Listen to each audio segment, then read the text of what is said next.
നിങ്ങൾക്ക് എന്തെങ്കിലും ഡൗട്ട്സോ കാര്യങ്ങളോ ഉണ്ടെങ്കിൽ ചോദിക്കാനുള്ള അവസരം ഞാൻ തീർച്ചയായിട്ടും തരുന്നതായിരിക്കും. ഓക്കെ, ഫസ്റ്റ് ഓഫ് ഓൾ എന്നെ ഒന്ന് പരിചയപ്പെടുത്താം. എന്റെ പേര് ബിപിൻ എന്നാണ്.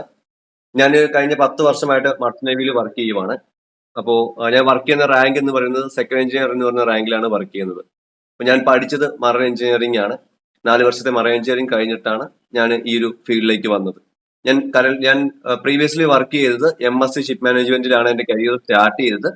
MScയിൽ കരിയർ സ്റ്റാർട്ട് ചെയ്ത് ഓൾമോസ്റ്റ് ഒരു 4-5 ഇയേഴ്സ് MScയിലായിരുന്നു.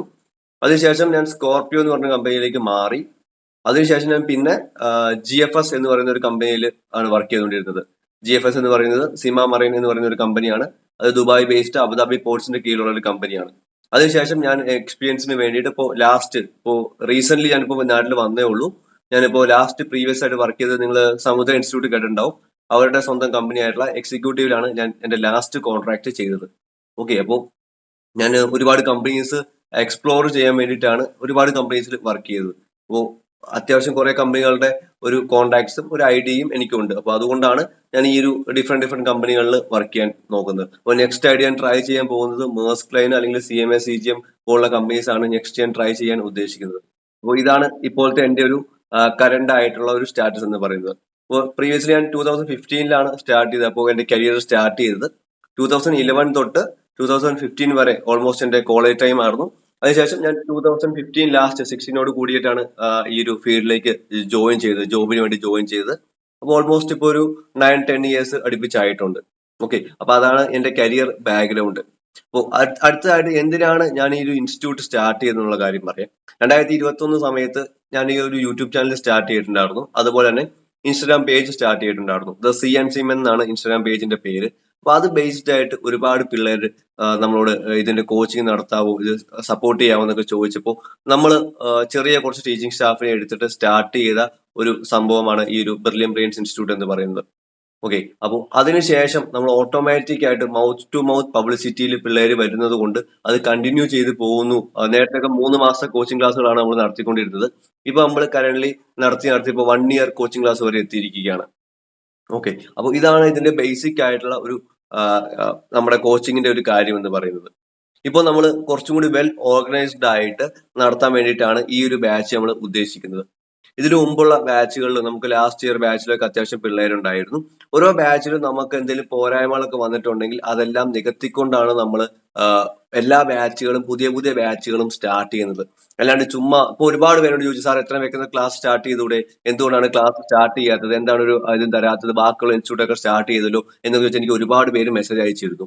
എന്തുകൊണ്ടാണ് നമ്മൾ ഒരു പുതിയ ബാച്ച് സ്റ്റാർട്ട് ചെയ്യാത്തതെന്ന് വെച്ച് കഴിഞ്ഞാൽ, നമുക്ക് ലാസ്റ്റ് വട്ടം ഇപ്പൊ IMCT എക്സാം കഴിഞ്ഞേ ഉള്ളൂ. അപ്പൊ നമുക്ക് അനലൈസ് ചെയ്യണം, നമുക്ക് എന്തെങ്കിലും പോരായ്മ പറ്റിയിട്ടുണ്ടോ, നമ്മുടെ സൈഡിൽ എന്തെങ്കിലും തെറ്റ് പറ്റിയിട്ടുണ്ടോ. അപ്പോൾ ഇപ്പോൾ ലാസ്റ്റ് ടൈം നമ്മൾ അനലൈസ് ചെയ്ത ഒരു കാര്യം എന്ന് വെച്ച് കഴിഞ്ഞാൽ, നമ്മുടെ എല്ലാ പിള്ളേരെയും റിവ്യൂ ചെയ്തു. ഇതിൽ കുറച്ച് പേര് ഫെയിൽ ആയിട്ടുണ്ട്. ഫെയിൽ ആയ ആൾക്കാരോടൊക്കെ നമ്മൾ ഇതിന്റെ റിവ്യൂ ചോദിച്ചു, എന്താണ് ഇതിന്റെ കാര്യങ്ങൾ. അപ്പോൾ നമുക്ക് പറ്റിയ ഒരു തെറ്റെന്ന് പറഞ്ഞാൽ നമ്മൾ ഒരുപാട് എക്സാംസ് കണ്ടക്ട് ചെയ്തിരുന്നില്ല. IMU ബേസ്ഡ് ആയിട്ടുള്ള എക്സാംസ് പിള്ളേർക്ക് കണ്ടക്ട് ചെയ്തില്ല. അപ്പൊ നമ്മൾ ഈ ഒരു വട്ടം നമ്മൾ ഒരു ഒറ്റ എക്സാം നമ്മൾ ഫുൾ ആയിട്ട് 200 മാർക്കിന്റെ എക്സാക്ട് IMU CTയുടെ പാറ്റേൺ എന്താണോ അതുപോലെ ഒരു പാറ്റേണിൽ നമ്മൾ എക്സാം നടത്തിയിട്ടുണ്ടായിരുന്നു. അപ്പൊ ഈ ഒരു വട്ടം തൊട്ട് നമ്മൾ എന്താ ഇൻക്ലൂഡ് ചെയ്യാൻ പോകുന്നത് വെച്ചാൽ, എല്ലാ വീക്ക്ലിയും ഒരു 2 വീക്ക്ലി ബേസ്ഡ് ആയിട്ട് കമ്പ്യൂട്ടർ ബേസ്ഡ് ആയിട്ടുള്ള CBT ടെസ്റ്റുകൾ നമ്മൾ കണ്ടക്ട് ചെയ്യുക. അങ്ങനെ കുറച്ച് ഇംപ്ലിമെന്റേഷൻ കൂടി നമ്മൾ നടത്താൻ വേണ്ടിയിട്ടാണ് ഉദ്ദേശിക്കുന്നത്. ബേസിക്കലി നമ്മൾ ഈ വട്ടം 3 ബാച്ചുകൾ കൺഫേം ആയിട്ട് നടത്തും. അതിൽ ഒന്നാമത്തെ ബാച്ച് എന്ന് പറയുന്നത് റിപ്പീറ്റേഴ്സിന് വേണ്ടിയിട്ടുള്ള ബാച്ചാണ്.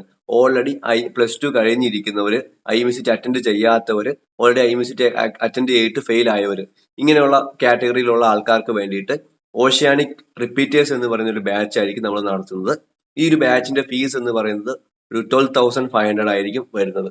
1 ഇയറിലേക്കുള്ള ഫീസ് ആണ് ഈ ഒരു ഫീസ് എന്ന് പറയുന്നത്. അത് കൂടാണ്ട് 1000 രൂപ രജിസ്ട്രേഷൻ ഫീസ്. അപ്പൊ ടോട്ടൽ ആയിട്ട് ഇതിന്റെ ഫീസ് വരുന്നത് 13,500 ആണ് ഇതിന്റെ ടോട്ടൽ ആയിട്ടുള്ള ഒരു ഫീസ് വരുന്നത്. ഇതാണ് ഓഷ്യാനിക് റിപ്പീറ്റേഴ്സ് എന്ന് പറയുന്ന ഒരു ബാച്ച്. ഇപ്പോ നമ്മുടെ ഏതെങ്കിലും സ്റ്റുഡൻസ് റിപ്പീറ്റ് ചെയ്യുന്ന ഒരുപാട് സ്റ്റുഡൻസ് ചില സമയത്ത് റിപ്പീറ്റ് ചെയ്യാറുണ്ട്. IMCT ഫെയിൽ ആയ ആൾക്കാർ, നമ്മുടെ ബാച്ച് തന്നെയുള്ള ആൾക്കാർ പിന്നെയും തിരിച്ച് നമ്മുടെ ബാച്ച് തന്നെ ജോയിൻ ചെയ്യാറ്. അങ്ങനെ ആരെങ്കിലും ഉണ്ടെങ്കിൽ അവർക്ക് നമ്മൾ എക്സ്ട്രാ എന്തെങ്കിലും ഡിസ്കൗണ്ട്സ് കാര്യങ്ങളൊക്കെ കണ്ടക്ട് ചെയ്യാറുണ്ട്. അപ്പോൾ അത് നമ്മുടെ ടീമുമായിട്ട് കോൺടാക്ട് ചെയ്യുമ്പോൾ അവർക്ക് വിത്ത് പ്രൂഫ് ലാസ്റ്റ് ഇയർ നമ്മുടെ ഇതിൽ പഠിച്ച ആൾക്കാരാണെങ്കിൽ നമ്മൾ അതിനു വേണ്ടിയുള്ള എന്തെങ്കിലും ഡിസ്കൗണ്ട്സോ കാര്യങ്ങളൊക്കെ തീർച്ചയായിട്ടും ചെയ്തു കൊടുക്കുന്നതായിരിക്കും. അപ്പോൾ ഓഷ്യാനിക് ബാച്ചിന്റെ ഫീസ് എന്ന് പറയുന്നത് വളരെ കൃത്യമായിട്ട് ഞാൻ ഡിസ്ക്ലോസ് ചെയ്തു. ഇതായിരിക്കും ഫീസ് എന്ന് പറയുന്നത്.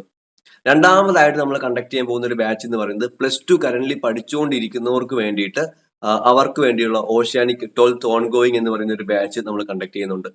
ഈ ഒരു ബാച്ചിന്റെ ഒരു പ്രത്യേകത വെച്ചാൽ നിങ്ങൾ +2ന്റെ ഒപ്പം തന്നെ നിങ്ങൾക്ക് പോകാൻ രീതിക്കായിരിക്കും നമ്മൾ ഇത് ചെയ്യുന്നത്. ഡെയിലി 1 അവർ ക്ലാസ് ആയിരിക്കും നമ്മൾ അലോട്ട് ചെയ്യുന്നത്.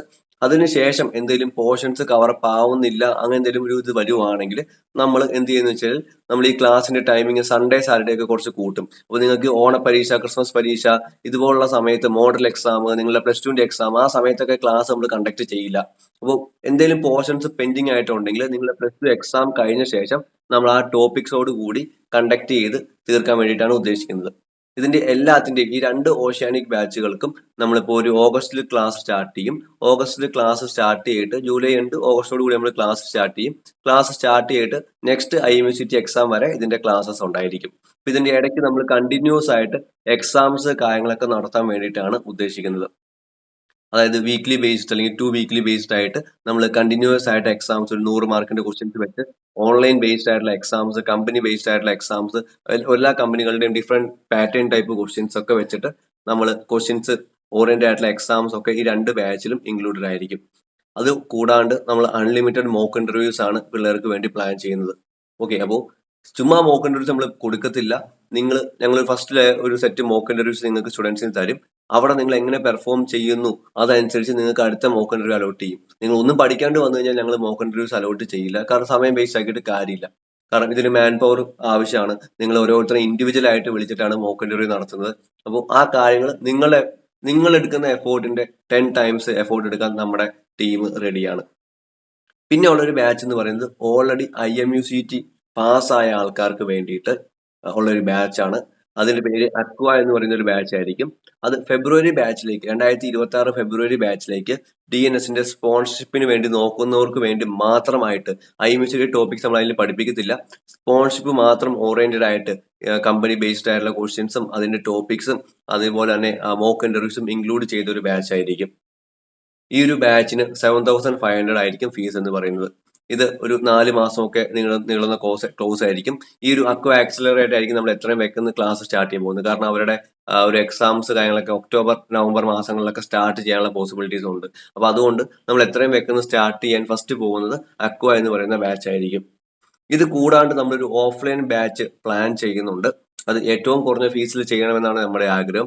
അപ്പൊ അത് നമ്മൾ തൃശ്ശൂരാണ് ചെയ്യാൻ ഉദ്ദേശിക്കുന്നത്. കാരണം നമുക്ക് അവിടെ ഒരു ടീമായിട്ട് ടൈപ്പ് വെച്ചിട്ട് ഓൾറെഡി അവിടെ എൻട്രൻസ് കോച്ചിങ് നടത്തുന്ന ഏതെങ്കിലും ടീംസായിട്ട് ടൈപ്പ് വെച്ചിട്ട് നമ്മുടെ സ്റ്റാഫിനെ വെച്ചിട്ട് നമുക്ക് പഠിപ്പിക്കാൻ വേണ്ടി രീതിക്കാണ് നമ്മൾ പ്ലാൻ ചെയ്യുന്നത്. ഓക്കെ, അപ്പോൾ അവിടെയും നമ്മൾ അങ്ങനെ ഒരു കാരണം നമ്മൾ ഇതിനു വേണ്ടി ഒരു സ്ഥലം റെന്റ് എടുത്ത് നമ്മൾ സ്റ്റാർട്ട് ചെയ്യുവാണെങ്കിൽ അതിപ്പോ ഞാനല്ല ആര് സ്റ്റാർട്ട് ചെയ്താലും ഇതിന്റെ ബേർഡൻ വരുന്നത്, ഇതിന്റെ ഫീസ് എന്ന് പറയുന്നത്, ഇതിന്റെ പൈസ ആരും എടുക്കാൻ റെഡി ആയിരിക്കില്ല.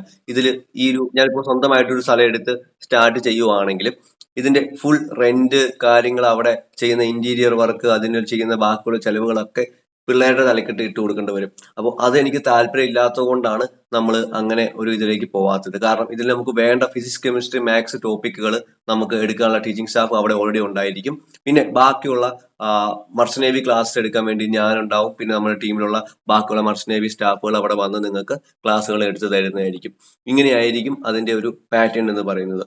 ഓക്കെ, നമ്മളെ കോച്ചിങ് ജോയിൻ ചെയ്യുന്ന എല്ലാവർക്കും നമ്മളൊരു എത്ര നാൾ കഴിഞ്ഞപ്പോൾ ഓൾഡ് സ്റ്റുഡൻസിനൊക്കെ നമ്മൾ എപ്പോൾ ഡൗട്ട് ചോദിച്ചാലും അതിനുള്ള സപ്പോർട്ട്സ് കാര്യങ്ങളൊക്കെ പ്രൊവൈഡ് ചെയ്യുന്നതായിരിക്കും.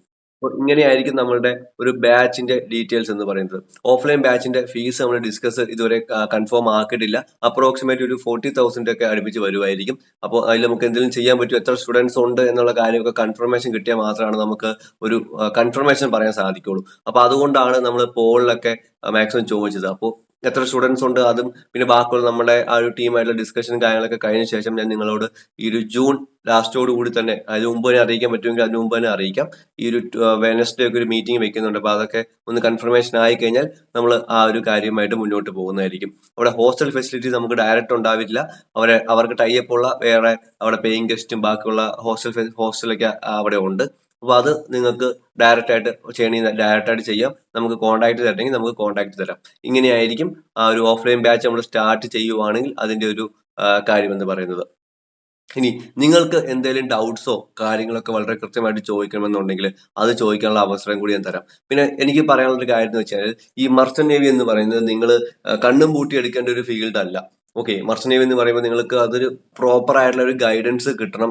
അതിന് പ്രോപ്പർ ആയിട്ടുള്ള ഗൈഡൻസ് കിട്ടുന്ന ഒരു സ്ഥലത്ത് മാത്രമാണ് നിങ്ങൾ കോച്ചിങ് ജോയിൻ ചെയ്യാവുള്ളൂ. ഇനി സ്വന്തമായിട്ട് പഠിക്കാൻ പറ്റുന്ന ആൾക്കാരാണെങ്കിൽ, സ്വന്തമായിട്ട് എഫോർട്ട് എടുക്കാൻ പറ്റുന്നുണ്ടെങ്കിൽ തീർച്ചയായിട്ടും സ്വന്തമായിട്ട് എഫോർട്ട് എടുക്കുക. ഇതിനു വേണ്ടി പൈസ സ്പെൻഡ് ചെയ്യേണ്ട ആവശ്യം ഇല്ല എന്നേ പറയുള്ളൂ. കാരണം ഇതിനു വേണ്ടി 60,000 80,000 1,00,000 രൂപയൊക്കെ സ്പെൻഡ് ചെയ്യുന്നത് വർത്ത് ആണോ എന്ന് ചോദിച്ചു കഴിഞ്ഞാൽ വർത്ത് അല്ലെന്ന് തന്നെയാണ് പറയുള്ളൂ. അതുകൊണ്ടാണ് നമ്മൾ ഇതുവരെ ഒരു ഓഫ്ലൈൻ ബാച്ചിനെ കുറിച്ച് ചിന്തിക്കാത്തത്. പക്ഷെ ഒരുപാട് സ്റ്റുഡൻസ് ഇത് ചോദിച്ചു വന്നുകൊണ്ടാണ് നമ്മൾ ഈ ഒരു ഓഫ്ലൈൻ ബാച്ച് നടത്താം എന്നുള്ളൊരു പ്ലാനിൽ വന്നത്.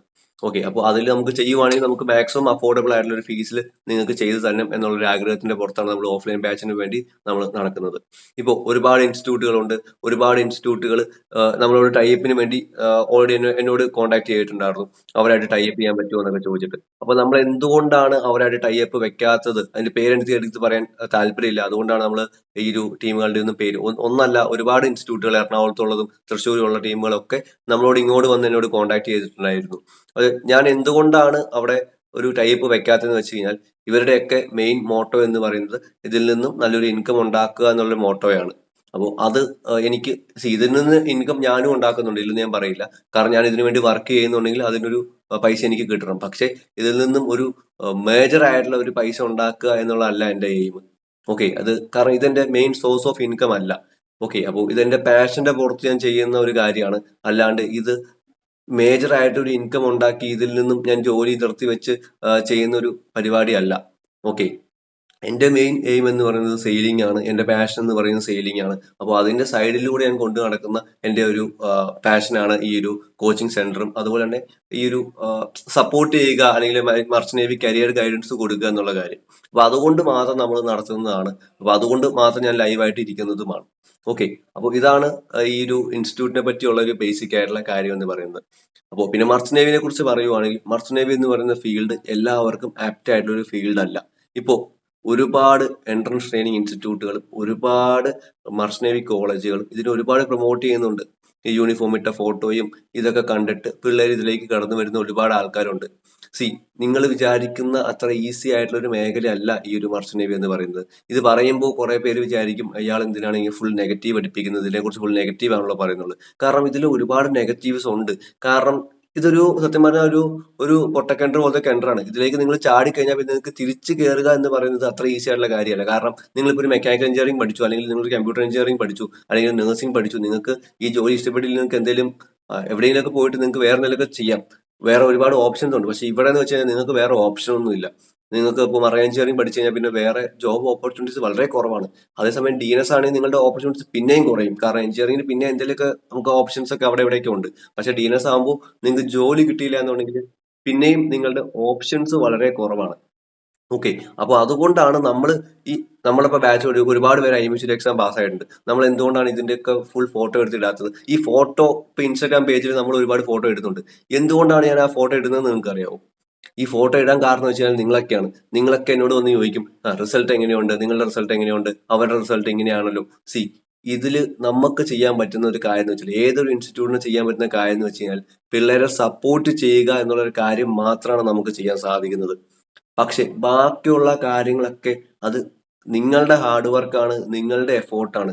അതിന്റെ ക്രെഡിറ്റ് എടുക്കാൻ ഞാൻ ആരുമല്ല. അപ്പോൾ നിങ്ങളുടെ എഫോർട്ടിന്റെ ക്രെഡിറ്റ് എനിക്ക് എടുക്കാൻ താല്പര്യമില്ല. പക്ഷെ സി ഇവിടെ നമുക്കും കോച്ചിങ് നടത്തണം. അപ്പൊ അതുകൊണ്ട് മാത്രം ഞാൻ ഇടുന്ന കുറച്ച് ഫോട്ടോസ് മാത്രമാണ്. അപ്പോൾ നമ്മുടെ ഇൻസ്റ്റിറ്റ്യൂട്ട് മെയിൻലി ഫോക്കസ് ചെയ്യുന്ന IMUCക്ക് നിങ്ങൾക്ക് ടോപ്പ് റാങ്ക് എടുത്തു തരിക എന്നുള്ള കാര്യത്തിലല്ല. നിങ്ങൾക്ക് എങ്ങനെയെങ്കിലും സ്പോൺഷിപ്പ് കിട്ടണം, സ്പോൺഷിപ്പ് എടുത്ത് മാത്രം നിങ്ങൾ പഠിക്കണം, ഈ ഫീൽഡിലേക്ക് കടന്നു വരണം എന്ന് ആഗ്രഹിക്കുന്ന ഒരു ആളാണ് ഞാൻ. അപ്പൊ സ്പോൺഷിപ്പിന് ഇമ്പോർട്ടൻസ് അത്രമാത്രമുണ്ട്. കാരണം അല്ലാണ്ട് നിങ്ങൾ ഈ ഫീൽഡിൽ പഠിച്ചു കഴിഞ്ഞാൽ ജോലി കിട്ടുന്ന കാര്യത്തിൽ വളരെ ബുദ്ധിമുട്ടാണ്. അതാണ് സത്യാവസ്ഥ.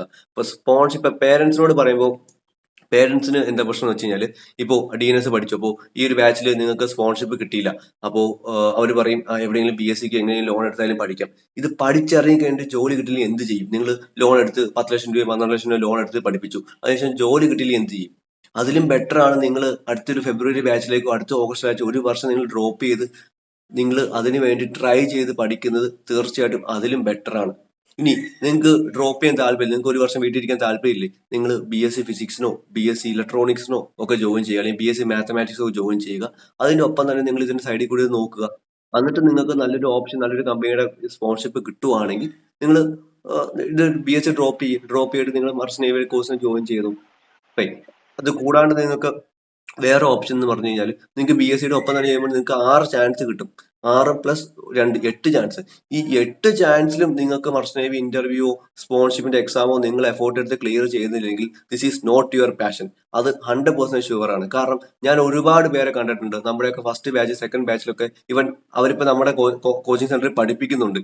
ഇവരെല്ലാം പല വട്ടം ഇപ്പോ ഇതിന് ലാസ്റ്റ് ബാച്ചിൽ കയറിയ കുറെ പേര് ഇതിന്റെ അകത്ത് ഉണ്ടാവും. എനിക്ക് തോന്നുന്നു ആരൊക്കെ ഉണ്ടെന്ന് എനിക്ക് തോന്നുന്നു. അപ്പോൾ ഇവരെല്ലാം ബേസിക്കലി ഇവിടെ നമ്മുടെ കോച്ചിങ് സെന്ററിൽ പഠിച്ച ഒരുപാട് ആൾക്കാർ നമ്മൾ ഇവിടെ പഠിപ്പിക്കുന്നുണ്ട് ഇപ്പോൾ. ബേസിക്കലി ഞാൻ അങ്ങനെയാണ് ചെയ്യുന്നത്. കാരണം നമ്മുടെ കോച്ചിങ് സെന്ററിൽ പഠിപ്പിച്ച് അറ്റ്ലീസ്റ്റ് ഒരു ഷിപ്പ് എങ്കിലും ചെയ്ത് എക്സ്പീരിയൻസ് ഉള്ള ഒരു സ്റ്റാഫിനെ മാത്രമാണ് നമ്മൾ എടുക്കുകയുള്ളൂ. പല ഇൻസ്റ്റിറ്റ്യൂട്ടുകളും ഇപ്പൊ ചെയ്യുന്നത് വെച്ചാൽ ഒരു ഷിപ്പ് പോലും കണ്ടിട്ടില്ല, DNS കോഴ്സ് പഠിച്ചു കഴിഞ്ഞ് വെയിറ്റിംഗ് വേണ്ടി ഇരിക്കുന്നവരെ പിടിച്ചിട്ട് ഈ കോഴ്സിന് പഠിപ്പിക്കാൻ വേണ്ടി വിളിക്കും. അത് ഭൂലോക മണ്ടത്തരാണ്. കാരണം അവർ ഷിപ്പ് കണ്ടിട്ടില്ല. കരയിലിരുന്ന് കാണുന്നതും കടലിൽ പോയി അതിൽ വർക്ക് ചെയ്തിട്ടുള്ള എക്സ്പീരിയൻസും ടോട്ടലി ഡിഫറെന്റ് ആണ്. അതുകൊണ്ടാണ് നമ്മൾ ടീച്ചിങ് സ്റ്റാഫ് ആയിട്ട് വെക്കുന്ന മർച്ചന്റ് നേവി ക്ലാസ് എടുക്കുന്ന ആൾക്കാർക്ക് അറ്റ്ലീസ്റ്റ് ഒരു ഷിപ്പെങ്കിലും ചെയ്ത് എക്സ്പീരിയൻസ് ഉള്ള ആൾക്കാരെ നമ്മൾ എടുക്കുകയുള്ളൂ. അല്ലാത്ത ആൾക്കാർ നമ്മുടെ ക്ലാസ് എടുപ്പിക്കാൻ വേണ്ടി ജസ്റ്റ് അവരുടെ എക്സ്പീരിയൻസ്, അവരുടെ ഇന്റർവ്യൂ എക്സ്പീരിയൻസ് ഒക്കെ ഷെയർ ചെയ്യാൻ വിളിക്കുന്നതല്ലാണ്ട് നമ്മൾ വേറെ ഒരു ക്ലാസ്സുകൾക്ക് നമ്മൾ വിളിക്കാറില്ല. അത് അവരുടെ അറിവുകൾ കുറവുകൊണ്ടോ കാര്യങ്ങളൊന്നും അല്ല. അറ്റ്ലീസ്റ്റ് ഒരു ഷിപ്പെങ്കിലും ചെയ്ത് എക്സ്പീരിയൻസ് ഉള്ള ഒരാൾക്കാണ് ഈ ഒരു ഫീൽഡിനെ പറ്റിയുള്ള എക്സാക്ട് കാര്യങ്ങൾ നിങ്ങൾക്ക് പറഞ്ഞു തരാൻ സാധിക്കുള്ളൂ. അപ്പൊ അതുകൊണ്ടാണ് നമ്മൾ അങ്ങനെയുള്ള ടീച്ചിങ് സ്റ്റാഫിനെ വെച്ചിട്ട് നിങ്ങൾക്ക് ക്ലാസ് എടുപ്പിക്കുന്നത്. ബാക്കിയുള്ള physics, chemistry, maths, English, aptitude ഒക്കെ എടുക്കാൻ വേണ്ടി നമുക്ക് ടീച്ചിങ് സ്റ്റാഫുകളുണ്ട്. അത് ഈവൻ PhD ലെവലിൽ ചെയ്യുന്ന ആൾക്കാർ വരെ നമുക്ക് ടീച്ചിങ് സ്റ്റാഫ് ഉണ്ട്. അപ്പോൾ ആ കാര്യത്തിലും വേറെ ഇഷ്യൂസ് ഒന്നുമില്ല. പിന്നെ ഓൺലൈൻ ക്ലാസ്സുകളിൽ നമ്മൾ കാണുന്ന ഒരു പോരായ്മ എന്ന് പറഞ്ഞാൽ, ഓൺലൈൻ ക്ലാസ് ബുദ്ധിമുട്ടുള്ള സാധനമാണ്. നിങ്ങൾക്ക് മൊബൈലിൽ നോക്കിയിരിക്കണം. പക്ഷെ ഞാൻ ഒരു കാര്യം പറയാം, നിങ്ങൾ ഇതിനു വേണ്ടി 10,000-15,000 രൂപ മുടക്കുക എന്ന് പറയുന്നത് ഒരു വർഷത്തേക്കാണ് ഇത്രയും പൈസ മുടക്കുന്നത്. അതായത് ഒരു മാസം 1000 രൂപ അടുപ്പിച്ചാണ് നിങ്ങൾക്ക് വരുന്നുള്ളൂ. അത് ഭയങ്കരമായ ഒരു ഫീസ് അല്ല. അതേസമയം നിങ്ങൾ ഒരു ഓഫ്ലൈൻ കോച്ചിങ് സെന്ററിൽ പോകുമ്പോൾ നിങ്ങൾക്ക് പല ഇൻസ്റ്റിറ്റ്യൂട്ട് വാങ്ങുന്ന 60,000 രൂപയും 80,000 രൂപയാണ്. അത് എല്ലാ പേരൻസിനും കൊണ്ട് താങ്ങാൻ സാധിക്കില്ല. വെറും ഒരു ബേസിക് ആയിട്ടുള്ള എൻട്രൻസ് കോച്ചിങ്ങിന് വേണ്ടി നിങ്ങൾ ഇത്രയും പൈസ മുടക്കുക എന്ന് പറയുന്നത് വർത്ത് ആയിട്ടുള്ള കാര്യമല്ലെന്ന് ചോദിച്ചാൽ വർത്ത് ആയിട്ടുള്ള കാര്യമല്ല, ടു ബി ഫ്രാങ്ക്. ഓക്കെ, കാരണം നിങ്ങൾ +2 പഠിച്ചതിൽ കൂടുതൽ ഒരു സാധനവും നിങ്ങളോട് ഒരു മർച്ചന്റ് നേവി ഇന്റർവ്യൂ ചോദിക്കാൻ പോകുന്നില്ല. അത് നിങ്ങൾ പഠിക്കാത്തത് നിങ്ങളുടെ തെറ്റാണ്. അത് പിന്നെ നിങ്ങളെ പഠിപ്പിക്കാൻ വേണ്ടി നിങ്ങൾ 60,000 രൂപ കൊടുത്ത് നിങ്ങൾ പഠിക്കുക എന്ന് പറയുന്നത് I don't feel it's worth. അപ്പോൾ അതിൽ കൂടുതൽ +2 ടോപ്പിക്സിൽ കൂടുതൽ ഒരു ഇൻസ്റ്റിറ്റ്യൂട്ടുകളും നിങ്ങളെ ആരും പഠിപ്പിക്കാനും പോകുന്നില്ല. പിന്നെ മർച്ചന്റ് നേവിയുടെ മോക്ക് ഇന്റർവ്യൂസും കാര്യങ്ങളൊക്കെയാണ് എക്സ്ട്രാ ആയിട്ട് വരുന്നത്. അതിലിപ്പോ ഈ പറയുന്ന പല ഇൻസ്റ്റിറ്റ്യൂട്ടുകളും മോക്ക് ഇന്റർവ്യൂസും കാര്യങ്ങളും ഒന്നും എടുക്കുന്നുമില്ല. ഇതൊക്കെയാണ് സത്യാവസ്ഥ എന്ന് പറയുന്നത്. ഇനി നിങ്ങൾക്ക് എന്തെങ്കിലും ഡൗട്ട് ഉണ്ടെങ്കിൽ നിങ്ങൾക്ക് ഡൗട്ട് ചോദിക്കാം. നിങ്ങൾക്ക് കോച്ചിങ്ങിനെ പറ്റി എന്തെങ്കിലും ചോദിക്കണമെങ്കിൽ ചോദിക്കാം. മർച്ചന്റ് നേവിയുടെ ജനറൽ ഡൗട്ട്സ് ചോദിക്കണമെങ്കിൽ ചോദിക്കാം. എല്ലാത്തിനും ഞാൻ വളരെ കൃത്യമായിട്ടുള്ള ആൻസർ, എനിക്ക് അറിയാവുന്ന ആൻസർ വളരെ കൃത്യമായിട്ട് നിങ്ങൾക്ക് പറയാൻ റെഡിയാണ്. പക്ഷെ ഒരേ ഒരു കണ്ടീഷൻ മാത്രം, നിങ്ങൾക്ക് ഡൗട്ട് ചോദിക്കണമെന്നുണ്ടെങ്കിൽ നിങ്ങൾ ഹാൻഡ് റൈസ് ചെയ്യുക. അത് മാത്രമല്ലാണ്ട് നിങ്ങൾ ക്യാമറ ഓൺ ആക്കിയിട്ട് മാത്രം ഡൗട്ട് ചോദിക്കുക. ഈ 2 കണ്ടീഷൻ ഉള്ളവർക്ക് മാത്രമാണ് ഞാൻ റിപ്ലൈ ചെയ്യുള്ളൂ. അപ്പോൾ നിങ്ങൾക്ക് എന്തെങ്കിലും ഡൗട്ട്സ് ചോദിക്കുകയാണെങ്കിൽ തീർച്ചയായിട്ടും ചോദിക്കാം.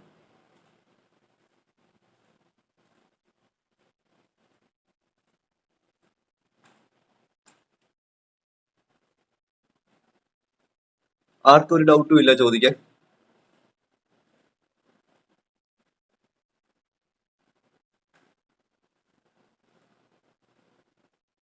ചോദിച്ചോളൂ. സാക്കി ചോദിച്ചോ. ക്യാമറ ഓൺ ആക്കിയിട്ട് ചോദിച്ചോട്ടോ.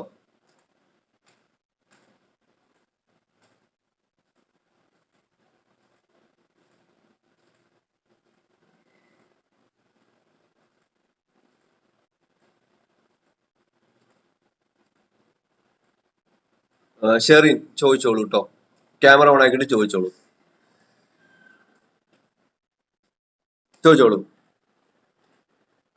സാർ 18K റാങ്ക് ഉള്ളത് MCT എഴുതിയിട്ട്. ഓക്കെ,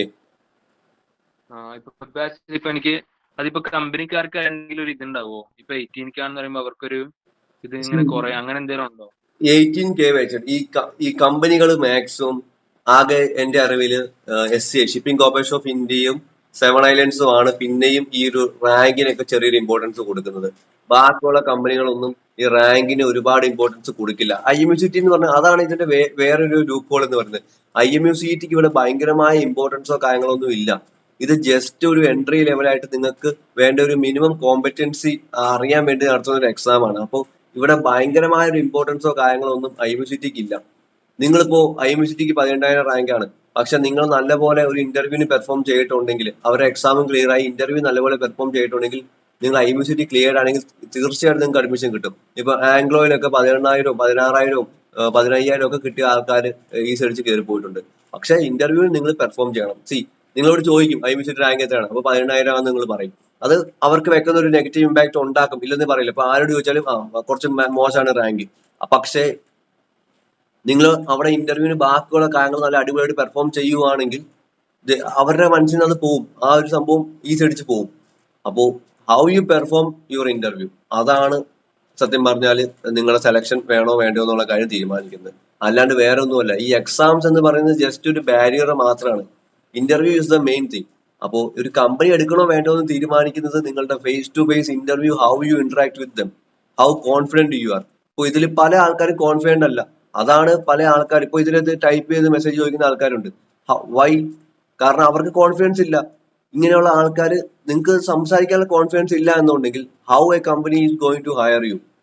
ഓക്കെ, നിങ്ങളുടെ ഗ്രാമർ മിസ്റ്റേക്കോ നിങ്ങളുടെ ഇംഗ്ലീഷോ ആരും ഇവിടെ ഭയങ്കരമായിട്ട് നോക്കില്ല. നിങ്ങൾക്ക് are you able to communicate, ഈ ഒരു കാര്യം മാത്രമേ നോക്കുള്ളൂ. അല്ലാണ്ട് നിങ്ങൾക്ക് ചാറ്റ് ചെയ്ത് ഒരിക്കലും ഒരു കമ്പനിയുടെ സ്പോൺഷിപ്പ് വാങ്ങിക്കാൻ പറ്റില്ല. അല്ലെങ്കിൽ നിങ്ങൾക്ക് മെസ്സേജ് അയച്ചു, അതുകൊണ്ടാണ് ഞാൻ മെസ്സേജിന് റിപ്ലൈ കൊടുക്കാത്തത്, അല്ലെങ്കിൽ മെസ്സേജ് നോക്കാത്തതുള്ള കാര്യവും അതുകൊണ്ടാണ്.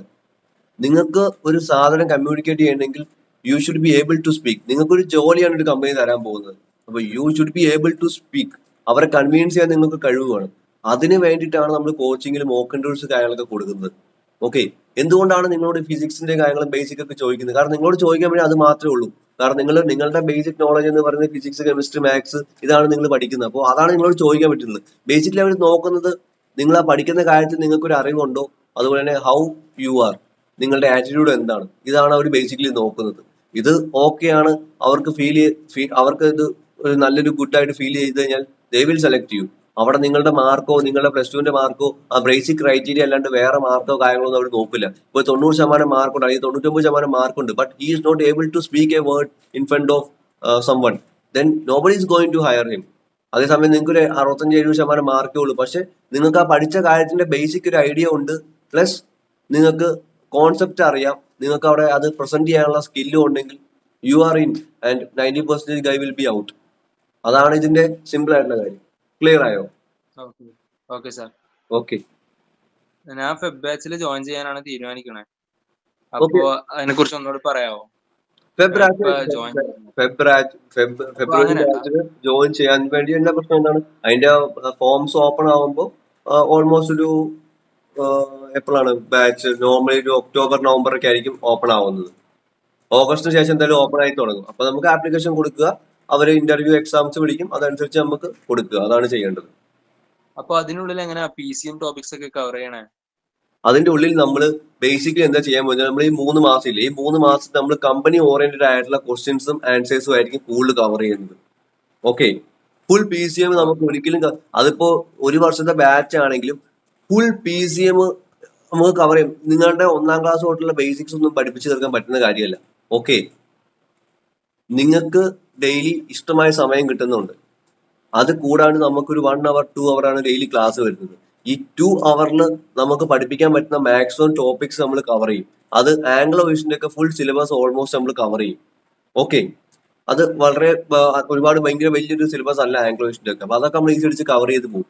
അതേസമയം നിങ്ങൾക്ക് LCM കാണാൻ അറിയില്ല, മൾട്ടിപ്ലൈ അറിയില്ല എന്നൊക്കെ പറഞ്ഞു കഴിഞ്ഞാൽ അതൊന്നും നമുക്ക് പഠിപ്പിച്ചെടുക്കാൻ പറ്റില്ല. മനസ്സിലാവുന്നുണ്ടോ? അപ്പോ അത് നിങ്ങൾ എഫോർഡ് എടുക്കണം. നിങ്ങൾക്ക് എന്തെങ്കിലും ബേസിക്സ് അറിയില്ല എന്നുണ്ടെങ്കിൽ അത് നിങ്ങൾ എഫോർഡ് എടുക്കണം. പിന്നെ നിങ്ങൾക്ക് അറിയില്ലാത്ത ടോപ്പിക്സ് ടീച്ചർമാർ ചോദിച്ചു കഴിഞ്ഞാൽ അതിന് എക്സ്ട്രാ ക്ലാസ്സുകൾ നമുക്ക് അറേഞ്ച് ചെയ്യാൻ സാധിക്കും.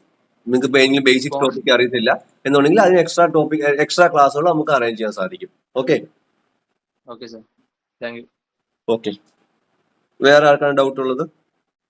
ഞാൻ പേര് വിളിക്കാം. അനസ്, ക്യാമറ ഓൺ ആക്കിയിട്ട് ചോദിച്ചോട്ടോ.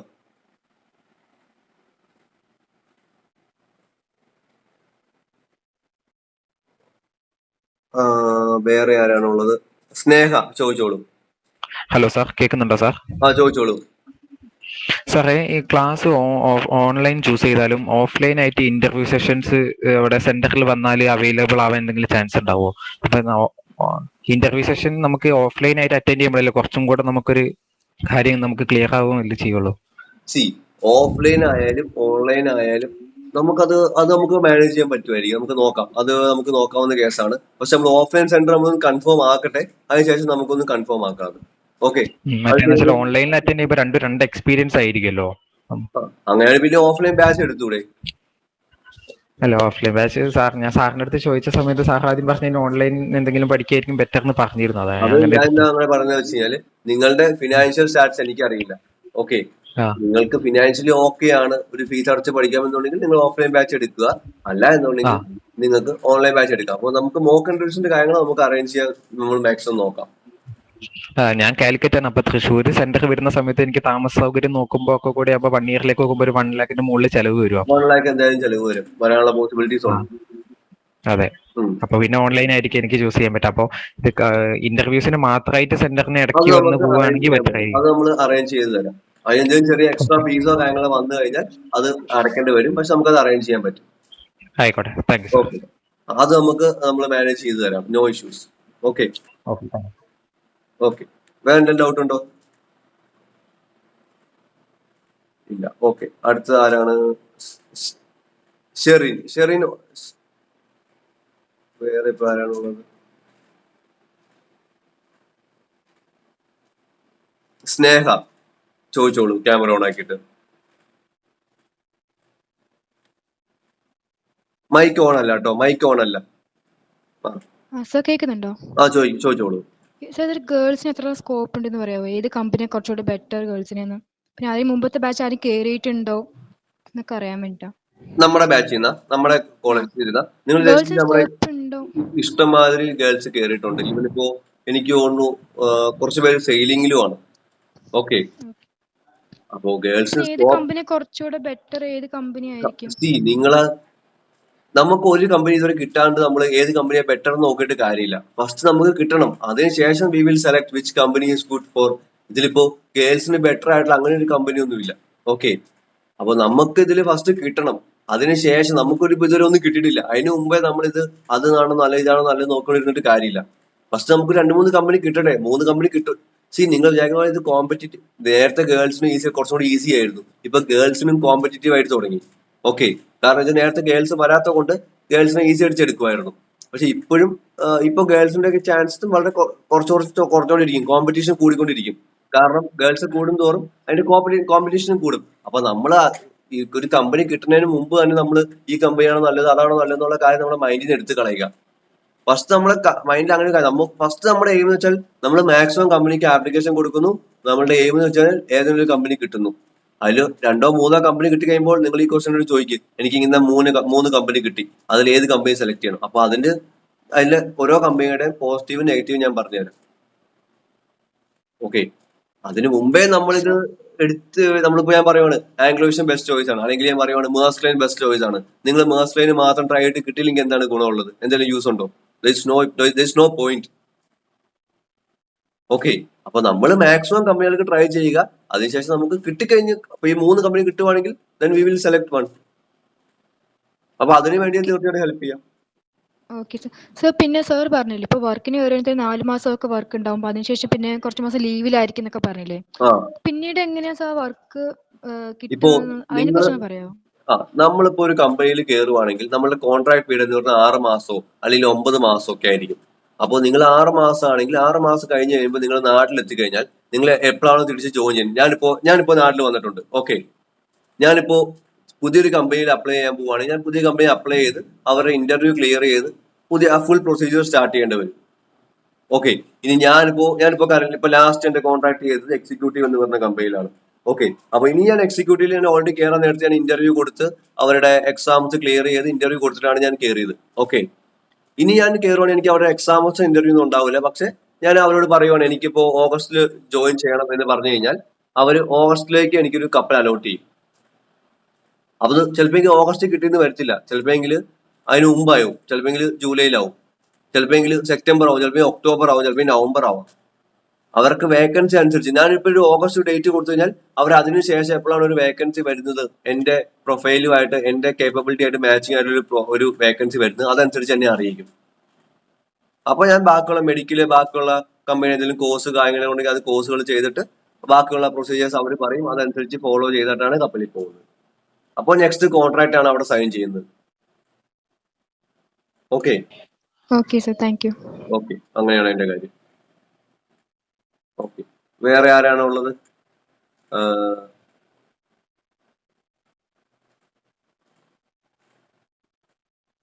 വേറെ ആരെങ്കിലും? മാത്യൂസ് ചോദിച്ചോളൂ. സാർ ഞാൻ ആക്ച്വലി മറ്റേ 1 ഇയർ ബാച്ചിൽ ഉണ്ടായിരുന്നതാണ്. ഞാൻ IMCT ക്വാളിഫൈ ആയി.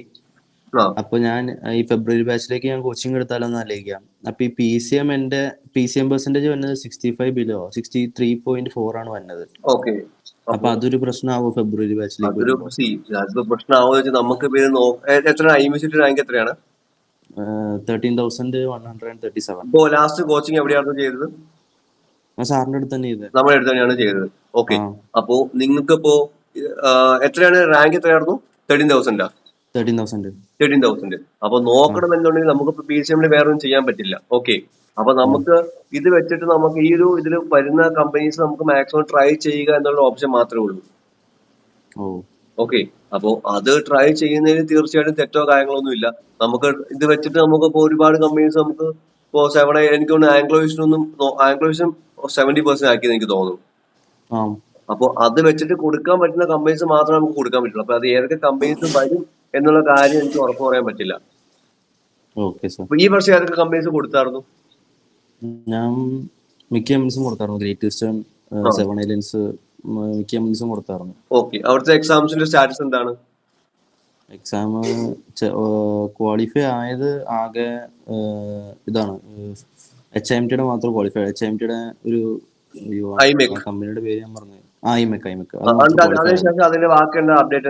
അതിന്റെ ഇന്റർവ്യൂ വിളിച്ചായിരുന്നു. അത് അത്യാവശ്യം കുഴപ്പമില്ലാണ്ട് പെർഫോം ചെയ്തിട്ട്, പക്ഷെ അതിന്റെ വേറെ മെയിലൊന്നും വന്നില്ല. എന്നിട്ട് ഞാൻ അവർക്ക് മെയിൽ അയച്ചപ്പോൾ അവർ പറഞ്ഞു സീറ്റൊക്കെ ഫില്ലായി, വേറെ ആൾക്കാർ എടുത്തു എന്നാണ് അവർ പറഞ്ഞത്.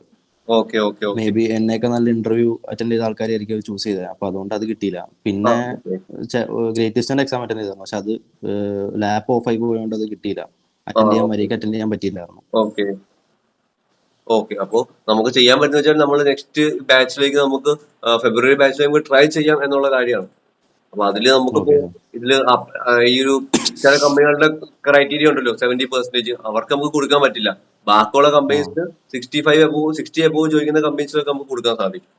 പക്ഷെ 60 above കമ്പനീസ് വരില്ലേ? അപ്പോ ഇതിപ്പോ എന്റെ കയ്യിലുള്ള കാര്യം അല്ലല്ലോ. കാരണം ഇപ്പൊ ഇതുവരെയുള്ള കമ്പനി ഇപ്പൊ 7 ഐലൻഡ്സ് ഇപ്പൊ നിങ്ങൾ കൊടുത്ത പോലെ ഈ കമ്പനീസ് ഒക്കെ അടുത്ത കൊല്ലം അടുത്ത ബാച്ചിലേക്ക് പറയുവാണ് നമുക്ക് 65 ആക്കി നമ്മുടെ ക്രൈറ്റീരിയ എന്ന് പറഞ്ഞാൽ നമ്മൾ എന്ത് ചെയ്യും? ഞാൻ ടെൻഷൻ അടുപ്പിക്കാൻ പറഞ്ഞല്ല, ആക്കാനുള്ള പോസിബിലിറ്റി ഇല്ല. പക്ഷെ ആക്കി കഴിഞ്ഞാൽ അതിപ്പോ എനിക്ക് നുണ പറയാൻ പറ്റില്ലല്ലോ. അത് എന്റെ കയ്യിലുള്ള കാര്യമല്ല, ഫ്യൂച്ചറാണ്. ഓരോ കമ്പനീസും ഓരോ അപ്ഗ്രേഡേഷൻസ് ഇങ്ങനെ വെച്ചോണ്ടിരിക്കുവാണ്. അപ്പൊ അതിപ്പോ എന്താണ് അടുത്തത് വരാൻ പോകുന്നതെന്നുള്ള കാര്യം ഞാൻ ചുമ്മാ നുണ പറഞ്ഞിട്ട് കാര്യമില്ല. അപ്പൊ അത് എനിക്ക് എന്താ വരാൻ പോകുന്നുള്ള കാര്യം എനിക്ക് അന്നേരം അറിയാൻ പറ്റുള്ളൂ.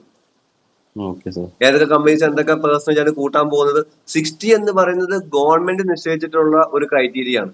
ഓക്കെ, അപ്പൊ അതിന്റെ കൂടുതൽ കമ്പനിക്ക് എത്ര വേണമെങ്കിലും, പല കമ്പനികൾക്കും എത്ര വേണമെങ്കിലും വെക്കാം. അപ്പൊ അതിപ്പോ എത്രയാണ് വെക്കാൻ പോകുന്നത്, അത് കൂട്ടോ ഇല്ലയോ? 60ക്ക് താഴെ ഒരു കമ്പനിക്ക് എടുക്കാൻ പറ്റില്ല, 60ക്ക് താഴെ ഒരു കമ്പനിക്ക് എടുക്കാൻ പറ്റില്ല. 60ക്ക് മേളിലേക്ക് എത്ര കമ്പനിക്ക് എന്ത് വേണമെങ്കിലും കമ്പനിക്ക് സെറ്റ് ചെയ്യാം. അതാണ് റൂള്. അപ്പൊ അതെന്താണ് ചെയ്യാൻ പോകുന്നത് എനിക്കും അറിയത്തില്ല.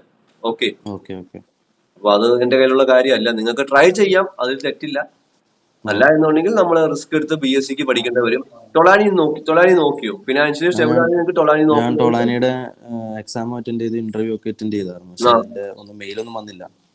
ഓക്കെ, BSCക്ക് ഒന്നും വന്നിട്ടില്ല അല്ലെ? BSCക്ക് ഓക്കെ, ടൊളാനിയിൽ BSCക്ക് നല്ല ടൈറ്റ് ആണ്, കോമ്പറ്റീറ്റീവ് ആണ്. ഞാൻ ടൊളാനിയും BSC നോക്കി, HIMT ഇംപ്രൂവ്മെന്റ് എക്സാം നോക്കിയില്ലായിരുന്നോ? ഇംപ്രൂവ്മെന്റ് എക്സാം ഏതാ എന്താണ്? ഇല്ല, ഞാൻ ഇംപ്രൂവ്മെന്റ് നോക്കിയില്ലായിരുന്നു. അത് സത്യം പറഞ്ഞാൽ നെഗറ്റീവ് ആണ്. കാരണം നമുക്ക് ഇപ്പോഴത്തെ ഒരു ഇതിൽ നമുക്ക് 70% മാർക്ക് നമ്മൾ ഇല്ലാത്തത് നമുക്കൊരു പ്രശ്നമാണ്. ഓക്കെ, അതാണ് അവസ്ഥ. അത് പറഞ്ഞിട്ട് കാര്യമില്ല. കാരണം നേരത്തെ കമ്പനീസ് ഇത്രയും നോക്കുന്നില്ലായിരുന്നു. നമുക്ക് നോക്കാം, നോക്കുന്നതിന് തെറ്റില്ല. കാരണം IMCT ക്ലിയർ ആയ സ്ഥിതിക്ക് നമുക്ക് നോക്കുന്നതിൽ there is no issue. Okay sir. Okay, അല്ല എന്നുണ്ടെങ്കിൽ പിന്നെ നമ്മൾ ഒന്നുകൂടെ IMCT എഴുതി കുറച്ച് നല്ല റാങ്ക് എടുക്കാൻ പറ്റുമോ എന്ന് നോക്കണം. അതാണ് ചെയ്യേണ്ടത്. Okay okay. അല്ലെങ്കിൽ നമ്മൾ റിസ്ക് എടുത്ത് നമ്മൾ HMDയിലൊക്കെ അഡ്മിഷൻ PSCക്ക് ഈസി അടിച്ച് കിട്ടും. പക്ഷെ റിസ്ക് ആണ്. ആ റിസ്ക് എടുക്കാൻ റെഡി ആണെങ്കിൽ നിങ്ങൾക്ക് അതുമായിട്ട് മുന്നോട്ട് പോകാം. അത് ഞാൻ സജസ്റ്റ് ചെയ്യില്ല. കാരണം HMDയിലും സീറ്റ് ഫില്ലായിരുന്നു. ഞാൻ അപ്ലൈ ചെയ്ത് കഴിഞ്ഞിട്ട് ഇന്റർവ്യൂ അറ്റൻഡ് ചെയ്തപ്പോഴും അവർ പറഞ്ഞു സീറ്റ് ഫില്ലായി. BSCക്ക് ഫില്ലായോ? BSCക്ക് ഫില്ലായോ ഓൾറെഡി? വേറെ ഇഷ്ടംമാതിരി കോളേജ് ഉണ്ട്, അഡ്മിഷൻ കിട്ടും വേണമെങ്കിൽ. പക്ഷെ അമെറ്റിലൊക്കെ ഈസി അടിച്ച് കിട്ടും. അമെറ്റില് ഞാൻ ചോദിച്ചായിരുന്നു. പക്ഷെ അവര് പെട്ടെന്ന് ഭയങ്കര 360 സീറ്റ് ഉണ്ട്. പക്ഷെ പ്ലേസ്മെന്റ് ഭയങ്കര കുറവാന്ന് പറയണം. പ്ലേസ്മെന്റ് കുറവാണ്, ഭയങ്കര കുറവാണ്. അതുകൊണ്ടാണ് ഞാൻ വേറെ കോളേജ് ഒന്നും സജസ്റ്റ് ചെയ്യാത്തത്. ബാക്കിയുള്ള കോളേജ് എനിക്ക് പറയാൻ പറ്റില്ല. ഓക്കെ, IMUന്റെ കൗൺസിലിംഗ് കൊടുത്തിട്ടുണ്ടായിരുന്നോ? ഇല്ല, ഞാൻ കൊടുത്തില്ലായിരുന്നു. ഓക്കെ, അത് ഓൾറെഡി കഴിഞ്ഞു പോയി. ഓക്കെ, എനിക്കൊരു കാര്യം ചോദിക്കാനുണ്ട്. നമ്മുടെ കോച്ചിങ്ങിൽ വന്നിട്ട് എന്തെങ്കിലും യൂസ്ഫുൾ ആയിട്ടുണ്ടായിരുന്നോ? കോച്ചിങ് എന്താണ് അതിന്റെ ഒരു ഇത് തോന്നിയിട്ടുള്ളത്? എന്തെങ്കിലും പോരായ്മ തോന്നിയിട്ടുണ്ടോ? ജെന്യുവൻ ആയിട്ടൊന്ന് പറയുവാണെങ്കിൽ ബാക്കി കേൾക്കാലോ. പോരായ്മ ഒന്നുമില്ല. ഞാൻ ആക്ച്വലി 2024 ഞാൻ IMCT അത് അപ്പിയർ ചെയ്തായിരുന്നു. പക്ഷെ ക്വാളിഫൈ ആയില്ല. ഇവിടെ വന്ന് 1 ഇയർ കോച്ചിങ് എടുത്തു, പറ്റാവുന്ന പോലെ പഠിച്ചു, ഒരു അത്യാവശ്യം കുഴപ്പമില്ല സ്കോർ കവർ ചെയ്തു. പക്ഷെ അത് കവർ ചെയ്ത് കഴിഞ്ഞിട്ടും എനിക്ക് ആകെ ഒരു പോയത് പറ്റിയത് എവിടെയും സ്പോൺഷിപ്പ് കിട്ടിയില്ല, അല്ലെങ്കിൽ അഡ്മിഷൻ കിട്ടില്ല എന്നുള്ളൂ. വേറെ കുഴപ്പമൊന്നും ഉണ്ടായില്ല. നല്ല ക്ലാസ്സസ് ആയിരുന്നു, നല്ല കോച്ചിങ് ആയിരുന്നു. മോക്ക് ഇന്റർവ്യൂ ഒക്കെ ചോദിക്കുമ്പോൾ തരുമായിരുന്നു. Okay, fine, thank you. അപ്പൊ ഞാൻ ജസ്റ്റ് ഒന്ന് അറിയാൻ ബാക്കിയുള്ളവർക്കും കൂടി യൂസ്ഫുൾ ആയിട്ടുള്ള വിചാരിച്ചാൽ കേട്ടാണ്. അപ്പൊ നമുക്കിപ്പോ ചെയ്യാൻ പറ്റുന്ന വെച്ചാൽ ഒന്നെങ്കിൽ നമുക്ക് ട്രൈ ചെയ്യാം, അല്ലാന്നുണ്ടെങ്കിൽ നമുക്ക് റിസ്ക് എടുത്ത് നമുക്ക് അഡ്മിഷൻ എടുക്കാം. പക്ഷേ അഡ്മിഷൻ കിട്ടും ഈസി അടിച്ച്. ഇപ്പോ ഇഷ്ടംമാതിരി കോളേജ് ഉണ്ട്, വെയിൽസ് ഉണ്ട്, RL ഇൻസ്റ്റിറ്റ്യൂട്ട് ഉണ്ട്, ഇഷ്ടംമാതിരി ഇൻസ്റ്റിറ്റ്യൂട്ട് ഉണ്ട് ചെന്നൈയിലൊക്കെ. ഇപ്പൊ എറണാകുളത്ത് യൂറോടെക് ഉണ്ട്. പക്ഷെ പഠിച്ചിറങ്ങി കഴിഞ്ഞാൽ ജോബ് കിട്ടുന്നുള്ള കാര്യത്തിൽ ഇതൊക്കെ ഒരു ക്വസ്റ്റ്യൻ മാർക്കാണ്. നമുക്കൊന്നും പറയാൻ പറ്റില്ല. ഒരു ഹിറ്റ് ആൻഡ് റൈറ്റ് ചാൻസ് ആണ്. അതുകൊണ്ടാണ് ഞാൻ ഇതൊന്നും സജസ്റ്റ് ചെയ്യാത്തത് ഓപ്പൺ ആയിട്ട്. മനസ്സിലാവുന്നുണ്ടോ? അഡ്മിഷൻ നിങ്ങൾക്ക് കിട്ടും. IMCT ക്വാളിഫൈ ആയ സ്ഥിതിക്ക് ഈസി അടിച്ച് അഡ്മിഷൻ കിട്ടും. പക്ഷെ ഈ പറഞ്ഞ പോലെ അമേറ്റിലെ പോലത്തെ അവസ്ഥയായിരിക്കും എല്ലായിടത്തും. ഒന്നും പറയാൻ പറ്റില്ല. പ്ലേസ്മെന്റിന്റെ കാര്യം ഒന്നും പറയാൻ പറ്റില്ല. No suggestion. ഒരു ഉറപ്പ് പറയാൻ പറ്റാത്ത കേസാണ്. അപ്പൊ അത് നിങ്ങളുടെ ഫിനാൻഷ്യൽ സ്റ്റെബിലിറ്റിയും ഇത് വെച്ച് നിങ്ങൾക്കത് ആ ഒരു റിസ്ക് എടുക്കാൻ പറ്റുന്നുള്ള കാര്യം നിങ്ങൾക്ക് മാത്രമാണ് ചിന്തിക്കാൻ പറ്റുള്ളൂ. എനിക്ക് ചുമ്മാ ഇവിടെ നിന്ന് എന്തെങ്കിലും ഗൈഡ് ചെയ്ത് നിങ്ങളെ ഒരു കുഴിച്ചടിക്കാൻ പറ്റില്ല. മനസ്സിലാവുന്നുണ്ടോ? റിസ്ക് കൊണ്ടാണ് ഞാൻ DNS ഫെബ്രുവരി നോക്കിയാലോന്ന് ആലോചിക്കണേ. പക്ഷെ അന്നേരം ഏറ്റവും വലിയൊരു ഇതായിട്ട് വന്നത് PCM ആണ്. PCMന്റെ ഒരു പ്രശ്നമാണ്. അതൊരു പ്രശ്നം തന്നെയാണ്. കാരണം ഇപ്പൊ ഇത് വെച്ചിട്ട് കുറെ കമ്പനീസ് PCMന് ഇത് വെച്ചിട്ട് കുറെ കമ്പനീസ് ഇപ്പോ IMEC ഒക്കെ ബേസിക്കലി എനിക്ക് തോന്നുന്നു അവര്, കാരണം ഇപ്പൊ ഒരു 1000 പിള്ളേർ വരുവാണ്. ഓക്കെ, 1000 അല്ലെങ്കിൽ 2000 പിള്ളേർ. ഈ 2000 പിള്ളേർ ഇവർക്ക് ഇന്റർവ്യൂ എടുത്ത് ഇതാക്കാൻ പറ്റില്ല. അപ്പൊ ഇതിന്റെ അകത്ത് അത്യാവശ്യം എല്ലാവരും ഇപ്പോ പെർഫോം ചെയ്യുന്നുണ്ടെങ്കിൽ ഒഴിവാക്കാൻ പറ്റുന്ന കുറെ കേസസ് എന്ന് പറഞ്ഞാൽ ഓക്കെ, നമുക്ക് PCM ക്രൈറ്റീരിയ കുറച്ച് കൂട്ടാം. അപ്പൊ PCM ക്രൈറ്റീരിയ, അപ്പൊ ഇതൊക്കെയാണ് ബേസിക്കലി ചെയ്യുന്നത്. അപ്പൊ കുറെ പേരെ ഒഴിവായി കിട്ടും. ഓക്കെ, ഇപ്പൊ PCM ക്രൈറ്റീരിയ നേരെ 70% ആക്കി. 70% കൂടുതലുള്ളവരെ മാത്രം നോക്കിയാൽ മതി എന്ന് പറയുമ്പോൾ തന്നെ അവരുടെ ഒരു സോഫ്റ്റ്വെയറിലായിരിക്കും ഇടുന്നത്. ഇപ്പൊ 1000 പേരുണ്ടെങ്കിൽ 1000 പേരുടെ പേര് സോഫ്റ്റ്വെയർ ഇട്ടിട്ട് നേരെ ഇപ്പൊ ഇതിനൊന്ന് ഷോർട്ട് ലിസ്റ്റ് ചെയ്യാണല്ലോ. ഷോർട്ട് ലിസ്റ്റ് ചെയ്യാൻ വേണ്ടി 75% എബോവ് ഉള്ളവരെ മാത്രം കിട്ടാൻ നോക്കും. അപ്പോ ഒറ്റയടിക്ക് കുറെ പേര് കട്ടായി പോകും. അതാണ് നമ്മൾ കുറെ ടാലന്റ് ഉള്ള ആൾക്കാരും കുറെ പേര് പോകാനുള്ള കാരണം. നമ്മളിപ്പോ ഇന്റർവ്യൂ നമ്മൾ പെർഫോം ചെയ്യാത്തതുകൊണ്ടായിരിക്കും എന്ന് വിചാരിക്കും. പക്ഷെ അതല്ല കാരണം. അപ്പൊ ഇതൊക്കെയാണ് ഇതിന്റെ മെയിൻ ആയിട്ടുള്ള പ്രശ്നങ്ങൾ. അപ്പൊ നമുക്കിപ്പോ ഇപ്പോഴത്തെ അവസ്ഥയിൽ സേഫ് ആയിട്ട് നമുക്ക് ഈ സംഭവങ്ങളൊക്കെ ഒന്ന് ക്രൈറ്റീരിയ ഇത് പോണെങ്കിൽ 75% നമുക്ക് വേണം. അതാണ് അതിന്റെ ഒരു പ്രശ്നം. നോക്കുന്നതിൽ തെറ്റില്ല, നമുക്ക് ട്രൈ ചെയ്യുന്നതിൽ there is no issues. അതുപോലെ സാർ ഒരു ഡിഗ്രി എടുത്തിട്ട് അതിന്റെ കൂടെ ട്രൈ ചെയ്യണമെങ്കിലോ? ഇല്ല എന്നുണ്ടെങ്കിൽ ഞാൻ നിനക്ക് പറഞ്ഞ പോലെ നീ BSc ഫിസിക്സോ BSc ഇത് നോക്കുക. അതിന്റെ ഒപ്പം തന്നെ നീ ട്രൈ ചെയ്ത് കഴിഞ്ഞാൽ എന്തായാലും കിട്ടും. കാരണം 3 വർഷമൊക്കെ ഇതിനു വേണ്ടി എഫോർട്ട് എടുക്കണം. കാരണം ഓരോ കൊല്ലം തോറും ഇതിന്റെ എഫോർട്ട് കുറഞ്ഞുകൊണ്ടിരുന്ന വലിയ കാര്യമൊന്നുമില്ല. പക്ഷെ നിങ്ങൾ BScയുടെ ഒപ്പം തന്നെ എഫോർട്ട് എടുക്കാനുള്ള ഗുണം എന്ന് വെച്ച് കഴിഞ്ഞാൽ നിങ്ങൾ BSc ഇപ്പൊ ചേർന്ന് വിചാരിക്കുക. ഓക്കെ, BScയുടെ ഒപ്പം തന്നെ നിങ്ങൾ BSc ഫിസിക്സ്, അപ്പൊ എന്തായാലും ഫിസിക്സ് നിങ്ങൾക്ക് ഇതിൽ ആവശ്യമുള്ള സബ്ജക്റ്റ് ആണ്. ഓക്കെ, പിന്നെ നിങ്ങൾ കുറച്ചുകൂടി എഫോർട്ട് എടുത്ത് പഠിച്ചുകൊണ്ടിരുന്നു കഴിഞ്ഞാൽ ഫിസിക്സ് കെമിസ്ട്രി മാത്സ് ഒന്നും കൂടി എഫോർട്ട് എടുത്ത് പഠിച്ചുകൊണ്ടിരുന്നു കഴിഞ്ഞാൽ ഈ 3 കൊല്ലത്തിന്റെ ഇടയ്ക്ക് നിങ്ങൾക്ക് 6 ചാൻസ് കിട്ടും. ഓക്കെ, 6 ചാൻസ് പ്ലസ് BSc കഴിഞ്ഞവർക്ക് ഏജ് ക്രൈറ്റീരിയയിൽ ഒരു ബെനിഫിറ്റ് ഉണ്ട്. ഓക്കെ, അത് ഓൾറെഡി മനസ്സിലായി കാണുമല്ലോ. ഏജ് ക്രൈറ്റീരിയ ബെനിഫിറ്റ് ഉണ്ടാവും. അപ്പോ ഈ 21 വരെയുള്ളവർക്കും പ്രശ്നമില്ല, 22 വരെയുള്ളവർക്കും പ്രശ്നമില്ല. അങ്ങനെ ഒരു ക്രൈറ്റീരിയ കിട്ടും. അപ്പൊ നിങ്ങൾക്ക് പിന്നെ 2 ചാൻസ് കൂടി എക്സ്ട്രാ കിട്ടും. അതായത് 8 ചാൻസ് കിട്ടും. ഈ 8 ചാൻസിൽ കയറാൻ പറ്റുന്നില്ല എന്നുണ്ടെങ്കിൽ എനിക്കൊന്നും പറയാനില്ല. ഓക്കെ, അപ്പൊ 8 ചാൻസിൽ നമുക്ക് കിട്ടുന്നില്ല എന്നുണ്ടെങ്കിൽ പിന്നെ നമ്മൾ നോക്കിയിട്ട് കാര്യമില്ല. പിന്നെ അറ്റ്ലീസ്റ്റ് നമുക്ക് അത് കഴിയുമ്പോൾ ഒരു BSc ഡിഗ്രി നമ്മുടെ കയ്യിലുണ്ടാവും. സമയം വേസ്റ്റ് ആയിട്ടുണ്ടാവില്ല. അതാണ് ഇതിന്റെ ബെനിഫിറ്റ്. പിന്നെ നിങ്ങളുടെ കയ്യിൽ അധികം പൈസയും പോകുന്നില്ല, കാരണം BSc അധികം പൈസ ആവത്തില്ല പഠിക്കാൻ. അപ്പൊ അതാണ് ഒരു ഞാൻ പറയുന്ന ഒരു ബെറ്റർ ആയിട്ടുള്ള ഒരു ഓപ്ഷൻ. പിന്നെ BSc ഒരു മാർക്ക് കൂടുതൽ കിട്ടുവാണെങ്കിൽ നിങ്ങളുടെ ഈ ക്രൈറ്റീരിയയുടെ പ്രശ്നവും മാറി കിട്ടും. മനസ്സിലാവുന്നുണ്ടോ? അപ്പൊ അങ്ങനെ ഒരു ബെനിഫിറ്റും ഉണ്ട്. അല്ല എന്നുണ്ടെങ്കിൽ നിങ്ങൾ മറൈൻ എഞ്ചിനീയറിംഗ് ഫീൽഡിലേക്ക് താല്പര്യമുണ്ടെങ്കിൽ എഞ്ചിനീയറിംഗ് ഫീൽഡിലേക്ക് നോക്കുക. ഓക്കെ, അതാണ് ഓപ്ഷൻസ് ഉള്ളത്. Okay, done. ഓക്കെ, വേറെ ഇപ്പോ ഇതിന്റെ ആരാണ് ക്വസ്റ്റ്യൻ ചോദിച്ചിട്ടുള്ളത്? വേറെ ആർക്കെങ്കിലും ഡൗട്ട് ഉണ്ടോ? അദ്വൈത് ആണോ? അദ്വൈത് ബിനോയ് ചോദിച്ചോ. സാറ് BSc ആണോ അതോ DNS ആണോ കുറച്ചും കൂടെ പ്രിഫർ ചെയ്യുന്നത്? അത് നിങ്ങൾ BSc ആണോ DNS വെച്ചാൽ ഇപ്പൊ നിങ്ങൾക്ക് DNS സ്പോൺഷിപ്പ് ഉണ്ടെങ്കിൽ ഞാൻ എപ്പോഴും പ്രിഫർ ചെയ്യുന്നത് DNS വിത്ത് സ്പോൺഷിപ്പ് ആണ്. ഈ BSc ആണെങ്കിൽ നിങ്ങൾക്ക് പഠിക്കാൻ പറ്റുന്ന കോളേജ് എന്ന് പറഞ്ഞാൽ രണ്ട് കോളേജാണ് സജസ്റ്റ് ചെയ്യുള്ളൂ. ഒന്നാമത് ടൊളാനി പഠിക്കണമെങ്കിൽ 20 lakhs നിങ്ങൾക്ക് അഫോർഡ് ചെയ്യാൻ പറ്റണം. ടൊളാനി കിട്ടുവാണെങ്കിൽ നിങ്ങൾ ധൈര്യമായിട്ട് പഠിച്ചു, കാരണം അവിടെ ലാസ്റ്റ് പ്രീവിയസ് ഇയേഴ്സ് ഒക്കെ 100% പ്ലേസ്മെന്റ് ഉണ്ട്. ഓക്കെ, അപ്പൊ ഫിനാൻഷ്യലി നിങ്ങൾ സ്റ്റേബിൾ ആണെങ്കിൽ ആ ഒരു കോളേജ് എടുക്കാം. പിന്നെ IMUന് ഒരു 1500 2000 താഴെയൊക്കെ റാങ്ക് വരുവാണെങ്കിൽ IMU മുംബൈ ക്യാമ്പസ് എടുക്കാം. ഈ ടൊളാനിയുടെ ഒപ്പം ഈ ഇതെങ്ങനെയാണ് അവിടെ കിട്ടാനുള്ള പ്രൊസീജിയർ വെച്ചാൽ എക്സാംസ് ഉണ്ടാവും. നിങ്ങളിപ്പോ ബാക്കിയുള്ള കമ്പനീസ് കൊടുക്കുന്ന പോലെ തന്നെ കൊടുക്കുക, ആപ്ലിക്കേഷൻ കൊടുക്കുക. അവരുടെ ആപ്ലിക്കേഷൻ ഓപ്പൺ ആകുമ്പോൾ അവർ എക്സാംസ് വിളിക്കും, എക്സാംസ് ക്ലിയർ ആയാൽ ഇന്റർവ്യൂവിന് വിളിക്കും. ഇതാണ് അവരുടെ പ്രൊസീജിയർ. അപ്പൊ ഈ BScക്ക് വേണ്ടി നമ്മൾ നോക്കുവാണെങ്കിൽ ഈ സ്പോൺസർഷിപ്പ് അതുപോലെ തന്നെ ഇമ്പോർട്ടന്റ് ആണോ?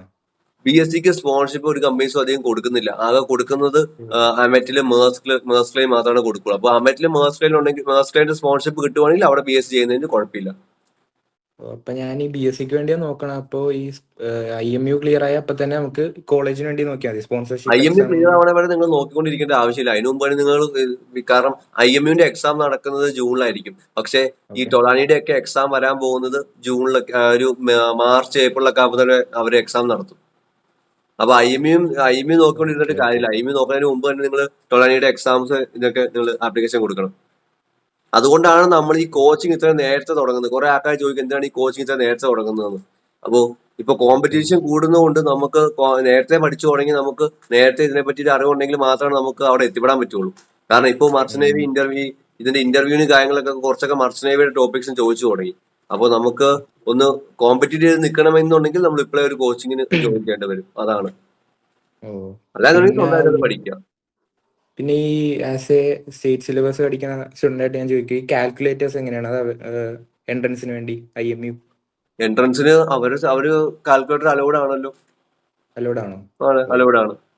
പിന്നെ ചില കമ്പനികളുടെ എക്സാംസിന് അവരുടെ ഓൺ സ്ക്രീൻ കാൽക്കുലേറ്റർ വരും, നിങ്ങൾക്ക് അത് യൂസ് ചെയ്യാം.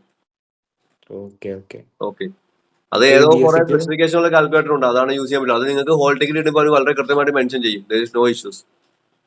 ഈ അടുത്ത പോലെ IMU പറയുവാണ് കാൽക്കുലേറ്റർ യൂസ് ചെയ്യാൻ പറ്റില്ലെന്ന് പറഞ്ഞാൽ യൂസ് ചെയ്യാൻ പറ്റില്ല. അതൊന്നും എന്റെ കയ്യിലുള്ള കാര്യമല്ല. ഓക്കെ, ഇതിന്റെ ടേംസ് ആൻഡ് കണ്ടീഷൻസ് ഒക്കെ വെക്കുന്നത് ആ യൂണിവേഴ്സിറ്റിയാണ്. അപ്പൊ നമുക്കൊന്നും പറയാൻ പറ്റില്ലേ.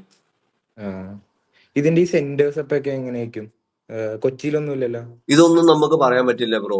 IMUCTയുടെ സെന്റേഴ്സ് ഇപ്പൊ ഈ വർഷം ഈ കൊച്ചി ചോദിച്ചവർക്ക് കിട്ടിയത് കൊൽക്കത്തയ്ക്കാണ്. നിങ്ങൾക്ക് പോയേ പറ്റുള്ളൂ. there is no choice. Okay, അപ്പൊ അതിനകത്തൊരു കാര്യം വെച്ചാൽ നിങ്ങൾ IMUCT ആപ്ലിക്കേഷൻ നമ്മൾ പറയുമ്പോൾ തന്നെ ആപ്ലിക്കേഷൻ കൊടുക്കുക. കാരണം ഈ സെന്റർ മാറി കിട്ടിയ പിള്ളേർക്കൊക്കെ ബേസിക്കലി ഇവര് ലാസ്റ്റ് മൊമെന്റിലേക്ക് ആപ്ലിക്കേഷൻ കൊടുത്തവരൊക്കെയാണ്. നിങ്ങൾ ഫസ്റ്റ് ആപ്ലിക്കേഷൻ കൊടുക്കാൻ പറഞ്ഞാൽ അതാരും കൊടുക്കില്ല. അത് നിങ്ങളുടെ ഇഷ്ടത്തിന് ചെയ്യും. അതേപോലെ നിങ്ങൾ ചോദിക്കും സെന്റർ എന്താ കിട്ടാത്തതെന്ന്. ഇപ്പൊ ഒരു 100 സീറ്റേ ഉള്ളൂങ്കിൽ, കേരളത്തിൽ 100 സീറ്റേ ഉള്ളൂങ്കിൽ 1000 പേര് കൊടുത്താൽ അവരെന്ത് ചെയ്യും? ആദ്യം വന്ന 100 പേർക്ക് അവർ വിചാരിക്കുന്ന സെന്റർ കൊടുക്കും, ബാക്കിയുള്ള 900 പേർക്ക് അവർക്ക് ഇഷ്ടമുള്ള സെന്റർ കൊടുക്കും. ബാംഗ്ലൂരും കൊൽക്കത്തയൊക്കെ കൊടുക്കേണ്ടി വരും. അതാണ് നടക്കുന്നത് ബേസിക്കലി. സെന്റർ കാര്യങ്ങളൊന്നും നമ്മൾ നോക്കേണ്ട കാര്യമൊന്നുമില്ല. You are going to work out of your country, then why you are worry about centers for exam? നിങ്ങൾക്ക് ഇപ്പോ കമ്പനിയുടെ എക്സാമിന് പോകണമെങ്കിൽ നിങ്ങൾ ബോംബെ പോകേണ്ടി വരും, ചിലപ്പോൾ പൂനെയിൽ പോകേണ്ടി വരും. അപ്പോ അതൊക്കെ നോക്കിക്കൊണ്ടിരുന്നു കഴിഞ്ഞാൽ ഈ ഫീൽഡിൽ നമ്മൾ വീട്ടിലിരിക്കുള്ളൂ. അങ്ങനെയുള്ളവർക്ക് പറ്റിയ ഫീൽഡ് അല്ല ഇത്. This A word field. Okay, വേറെ ആരാണുള്ളത്? അതുൽ ചോദിച്ചോളൂ. ക്യാമറ ഇവിടെ കറണ്ട് ഇല്ല. ഓക്കെ, ഞാൻ ഇപ്പൊ +2 കഴിഞ്ഞുള്ളൂ. എനിക്ക് IMUCT ഞാൻ എഴുതി, എനിക്ക് ഇപ്രാവശ്യം കിട്ടിയില്ല. എനിക്ക് PCMല് 65% ഉള്ളൂ. 65 എക്സ്ട്രാക്ട് ഉണ്ടോ? 64.7 എക്സ്ട്രാക്ട് ഇല്ല. ഓക്കെ, അപ്പോ നമുക്ക് 60 എബോവ് വരുന്ന കമ്പനീസ് ഒക്കെ നിങ്ങൾക്ക് ആപ്ലിക്കേഷൻ കൊടുക്കാം. ചില കമ്പനികൾ 65 എബോവ് ആണ്ട് വേണമെന്ന് പറഞ്ഞ കമ്പനിക്ക് നമുക്ക് കൊടുക്കാൻ പറ്റില്ല, അത്രേ ഉള്ളൂ. അപ്പോ അതിപ്പോ ഏതൊക്കെ കമ്പനീസ് ആണ് വരുന്നത് ആ കമ്പനീസൊക്കെ നമുക്ക് കൊടുക്കാം, നോ ഇഷ്യൂസ്. അടുത്ത കൊല്ലം നമുക്ക് കൊടുക്കാൻ പറ്റും. ഇപ്പൊ 7 ഐലൻഡ്സ് ഇവരൊക്കെ കുറെ കമ്പനീസ് ഉണ്ട്, ആ കമ്പനീസിലൊക്കെ നമുക്ക് കൊടുക്കാം. റിസ്ക് അല്ലേ? റിസ്ക് ആണെന്ന് വെച്ചാൽ ഇപ്പൊ എല്ലാത്തിനും റിസ്ക്. ഇപ്പൊ നിങ്ങൾക്ക് ഇപ്പൊ 75 ഉണ്ടെന്ന് വിചാരിച്ചിട്ടും കിട്ടാത്ത ആൾക്കാർ ഇഷ്ടംമാതിരി പേരില്ലേ, അപ്പൊ അവർക്ക് റിസ്ക് അല്ലേ? ഈ ഫീൽഡ് തന്നെ റിസ്ക് ആണ്. അപ്പൊ ഈ ഫീൽഡ് എടുക്കുന്നെങ്കിൽ റിസ്ക് എടുക്കാൻ റെഡി ആവുന്നവർക്ക് മാത്രം പറ്റിയൊരു ഫീൽഡാണിത്. ഓക്കെ, റിസ്ക് അല്ലെന്ന് ചോദിച്ചാൽ നിങ്ങൾ എഫോർട്ട് എടുത്തു കഴിഞ്ഞാൽ കിട്ടും. എഫോർട്ട് എടുക്കണം, ദാറ്റ്സ് ഓൾ. ഈസി ആയിട്ട് കിട്ടില്ല. ഈസി ആയിട്ട് നിങ്ങൾ ഇതിൽ കയറി പറ്റുന്ന വിചാരിച്ചാൽ നിങ്ങളുടെ സമയം വെറുതെ വേസ്റ്റ് ആണ്. നിങ്ങൾ വേറെ ഫീൽഡ് നോക്കിക്കോ. നിങ്ങൾക്കൊരു ജോലിയാണ് കിട്ടുന്നത്, പഠിക്കുന്നതിന് മുമ്പ് ജോബാണ് കിട്ടുന്നത്. വേറെ എവിടെയാണ് നിങ്ങൾക്ക് പഠിക്കുന്നതിന് മുമ്പ് ജോബ് കിട്ടുന്നത്? അപ്പോ അതിന് അതിൻ്റെതായ എഫോർട്ടും റിസ്ക്കും ഒക്കെ ഉണ്ട്, എടുക്കണം. എന്നാൽ മാത്രമാണ് കിട്ടുള്ളൂ. Okay thank you sir. Okay okay, clear ആയി. സന്ദീപ് കെ പി ചോദിച്ചോളൂ. ക്യാമറ ഓൺ ആക്കിക്കോട്ടോ. നമ്മള് ഈ +2 PCM നമ്മള് കാൽക്കുലേറ്റ് ചെയ്യുന്നത് സി മാർക്ക് ഉണ്ട്, പിന്നെ ഗ്രേസ് അതെല്ലാം മാർക്ക്, നിങ്ങൾക്ക് യൂസ് ചെയ്യാം. അതൊക്കെ നിങ്ങളുടെ മാർക്ക് തന്നെയാണല്ലോ, അതൊക്കെ നിങ്ങൾക്ക് യൂസ് ചെയ്യാം, നോ ഇഷ്യൂ. സാർ ഒരുണ്ട്. Okay sir. ഓക്കെ, ഒന്ന് പറയാം. ഇനി ആരാണ്ട് ബാക്കിയുള്ള ആരെങ്കിലും ബാക്കി ഉണ്ടെങ്കിൽ അത് നിങ്ങൾ ചോദിച്ചോളൂ കേട്ടോ. ഞാൻ മിസ് ഔട്ട് ആയിട്ടുണ്ടെങ്കിൽ ചോദിച്ചോളൂ. സാറേ നമ്മളെ PCM എന്താണ് കേട്ടില്ല, ഒന്നുകൂടി ചോദിക്കൂ. PCM നമ്മളിപ്പോ +2 കാൽക്കുലേറ്റ് ചെയ്യുമ്പോൾ നമുക്കിപ്പോ സി മാർക്ക്, ഗ്രേസ് മാർക്ക്, പിന്നെ പ്രാക്ടിക്കൽ ഇല്ലേ നമ്മൾ എക്സ്ട്രാ വരുന്ന തിയറി കൂടാണ്ട്, അപ്പൊ അത് കാൽക്കുലേറ്റ് ചെയ്യുമ്പോൾ PCM പെർസെന്റേജ് കാൽക്കുലേറ്റ് ചെയ്യുമ്പോൾ നമ്മൾ അതിൽ ഏതെല്ലാം ആഡ് ചെയ്യണ്ടേ? നിങ്ങൾക്ക് അത് മൊത്തം അതെല്ലാം നിങ്ങൾക്ക് കിട്ടിയ മാർക്കല്ലേ, നിങ്ങൾക്ക് അതെല്ലാം യൂസ് ചെയ്യാം. ഇപ്പൊ നിങ്ങളുടെ ഫിസിക്സിൽ പി, സി എല്ലാം ആഡ് ചെയ്തിട്ടുള്ള ടോട്ടൽ മാർക്ക്, ഇപ്പൊ നിങ്ങളുടെ സിയും പി ഒക്കെ ആഡ് ചെയ്തിട്ട് നിങ്ങൾക്ക് ടോട്ടൽ മാർക്ക് 200 വിചാരിക്കുക. അപ്പൊ നിങ്ങൾക്ക് കിട്ടിയ മാർക്ക് എന്താണോ അത് നിങ്ങൾക്ക് യൂസ് ചെയ്യാം. നിങ്ങളുടെ പി, സി എല്ലാം കൂട്ടിയിട്ടുള്ള മാർക്ക് നിങ്ങൾക്ക് യൂസ് ചെയ്യാം. Okay sir. അപ്പൊ ഇപ്പൊ കറണ്ട് ആയിട്ട് ഇപ്പൊ എല്ലാം ആഡ് ചെയ്യാം, grace mark, C mark, practical എല്ലാം ആഡ് ചെയ്യാം. ഗ്രേസ് മാർക്കിന്റെ കാര്യം, ഗ്രേസ് മാർക്ക് നിങ്ങളുടെ കറക്റ്റ് ആയിട്ട് ഇതിൽ ആഡ് ആയിട്ടുണ്ടോ? നിങ്ങളുടെ ആ ഫിസിക്സിൽ തന്നെയാണ് ആഡ് ആയിരിക്കുന്നത് ഗ്രേസ് മാർക്ക്. അങ്ങനെ ആഡ് ആയിട്ടുണ്ട്. ഗ്രേസ് മാർക്ക് നിങ്ങളുടെ ഫിസിക്സ് ആഡ് ആയിട്ടുണ്ടെങ്കിൽ നിങ്ങൾക്ക് അത് ആഡ് ചെയ്യാം. ഓക്കെ ഓക്കെ, നിങ്ങൾ അതിൽ മാർക്കിൽ ആഡ് ആയിട്ടുണ്ടെങ്കിൽ നിങ്ങൾക്ക് യൂസ് ചെയ്യാം. Okay sir. സാറേ ഇത് PCM എന്ന് പറഞ്ഞാൽ +2 അല്ലേ നമ്മൾ കാൽക്കുലേറ്റ് ചെയ്യണ്ടേ? +2 മാത്രം. അത് ഇപ്പോഴും ഒരു കൺഫ്യൂഷനിൽ കിടക്കുന്ന ഒരു ടോപ്പിക്കാണ്. IMUവിന് തന്നെ അതൊരു ഒരു കൺഫർമേഷൻ ഇല്ലാത്ത സമയത്ത് കിടക്കുന്ന ഒരു അവസ്ഥയാണ്. IMUവിന്റെ ആൾക്കാർ തന്നെ പലരും പലതാണ് പറയുന്നത്. ഓക്കെ, ഇപ്പോ സത്യം പറഞ്ഞാൽ കേരളത്തിലെ സ്റ്റുഡൻസിന്റെ മാർക്ക് ഷീറ്റ് എന്ന് പറയുന്നത് +1 +2 കൂട്ടിയുള്ള മാർക്ക് ഷീറ്റ് ആണ്. അപ്പോൾ ശരിക്കും +1 +2 കൂട്ടിയുള്ള മാർക്കാണ് യൂസ് ചെയ്യുന്നത്. ഇപ്പോ സമുദ്രയുടെ വെബ്സൈറ്റ് വളരെ കൃത്യമായിട്ട് മെൻഷൻ ചെയ്തിട്ടുണ്ട്. പക്ഷെ IMUവിൽ തന്നെ അത് പല ആൾക്കാരും പല ഇതിലാണ് പറയുന്നത്. അപ്പോ ബെറ്റർ ആയിട്ട് നമുക്കൊരു ചോയ്സ് എന്ന് പറഞ്ഞാൽ +2 സെപ്പറേറ്റ് മാത്രം കൂട്ടി വെക്കുന്നതായിരിക്കും നല്ലത്. ഓക്കെ, ഇപ്പൊ +2 കൂട്ടുമ്പോൾ നമ്മള് സി മാർക്ക് എല്ലാം ആഡ് ചെയ്യാം. നിങ്ങൾക്ക് എല്ലാം യൂസ്, അതെല്ലാം നിങ്ങൾക്ക് കിട്ടിയ മാർക്കാണല്ലോ. അതൊക്കെ എന്തിനാ ഡൗട്ട് അടിക്കുന്ന കാര്യം? നിങ്ങൾക്ക് ഇപ്പൊ നിങ്ങൾ ഫിസിക്സിന് നിങ്ങളുടെ ടോട്ടൽ മാർക്ക് എന്ന് പറയുന്നത് നിങ്ങളുടെ ഫിസിക്സിന്റെ നിങ്ങൾക്ക് എടുത്ത mark plus CE mark plus practical മാർക്കാണ്. അപ്പൊ അതെല്ലാം കൂടി കൂട്ടിയുള്ള മാർക്കാണ് നിങ്ങളുടെ മാർക്ക്. അതിൽ നിങ്ങൾക്ക് ഡൗട്ട് ഒന്നുമില്ല, സിമ്പിൾ. അല്ലാണ്ട് നിങ്ങൾ എഴുതിയെടുത്ത മാർക്ക് മാത്രമല്ല ഫിസിക്സിന്റെ മാർക്ക് എന്ന് പറയുന്നത്, നിങ്ങളുടെ ടോട്ടൽ മാർക്കാണ് ഫിസിക്സിന്റെ total mark. Okay sir, thank you. Okay, വേറെ ആർക്കെങ്കിലും ഡൗട്ട് ഉണ്ടോ?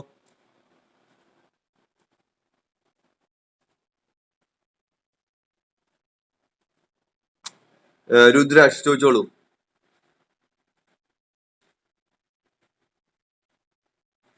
രുദ്രാക്ഷ് ചോദിച്ചോളൂ, ക്യാമറ ഓണാക്കി ചോദിച്ചോളൂ. ഷിപ്പിലെ ലൈഫ് ഒക്കെ എങ്ങനെയാ എക്സ്പീരിയൻസ് ഒക്കെ സാറിന്റെ? ഷിപ്പിലെ ലൈഫ് എന്താണ് അറിയേണ്ടത്? അതും കൂടി ചോദിക്കും, ഞാൻ പറയാം. ഷിപ്പില് ഇപ്പൊ ഓരോ എന്താ പറയാ, ഇപ്പൊ ഇന്റർനെറ്റ്, പിന്നെ പണി, ഇന്റർനെറ്റ് ഭയങ്കര സ്ലോ ആണ്, ബുദ്ധിമുട്ടാണ്. വിളിക്കാൻ പറ്റുന്ന ചില സമയത്ത് വരത്തില്ല, ചില സമയത്ത് വിളിക്കാൻ പറ്റും, ചില സമയത്ത് നെറ്റ് ഭയങ്കര സ്ലോ ആണ്, ചില സമയത്ത് 2-3 ദിവസം കിട്ടിയെന്ന് വരത്തില്ല. അതൊക്കെ ഇഷ്യൂസ് ഉണ്ട്. കുറെ പേര് നെഗറ്റീവ് ആയിട്ടും പറയണ്ടേ, അപ്പൊ അതിനെ കുറിച്ച് നെഗറ്റീവ് എന്നല്ല, നെഗറ്റീവ്സ് ഉണ്ട്. നെഗറ്റീവ്സ് ഇല്ലെന്ന് ആരാണ് പറഞ്ഞത്? ഞാൻ പറയുന്നുണ്ടല്ലോ നെഗറ്റീവ്. എന്റെ ഇൻസ്റ്റാഗ്രാം പേജ് നിങ്ങൾ ചെക്ക് ചെയ്യാൻ മതിയല്ലോ.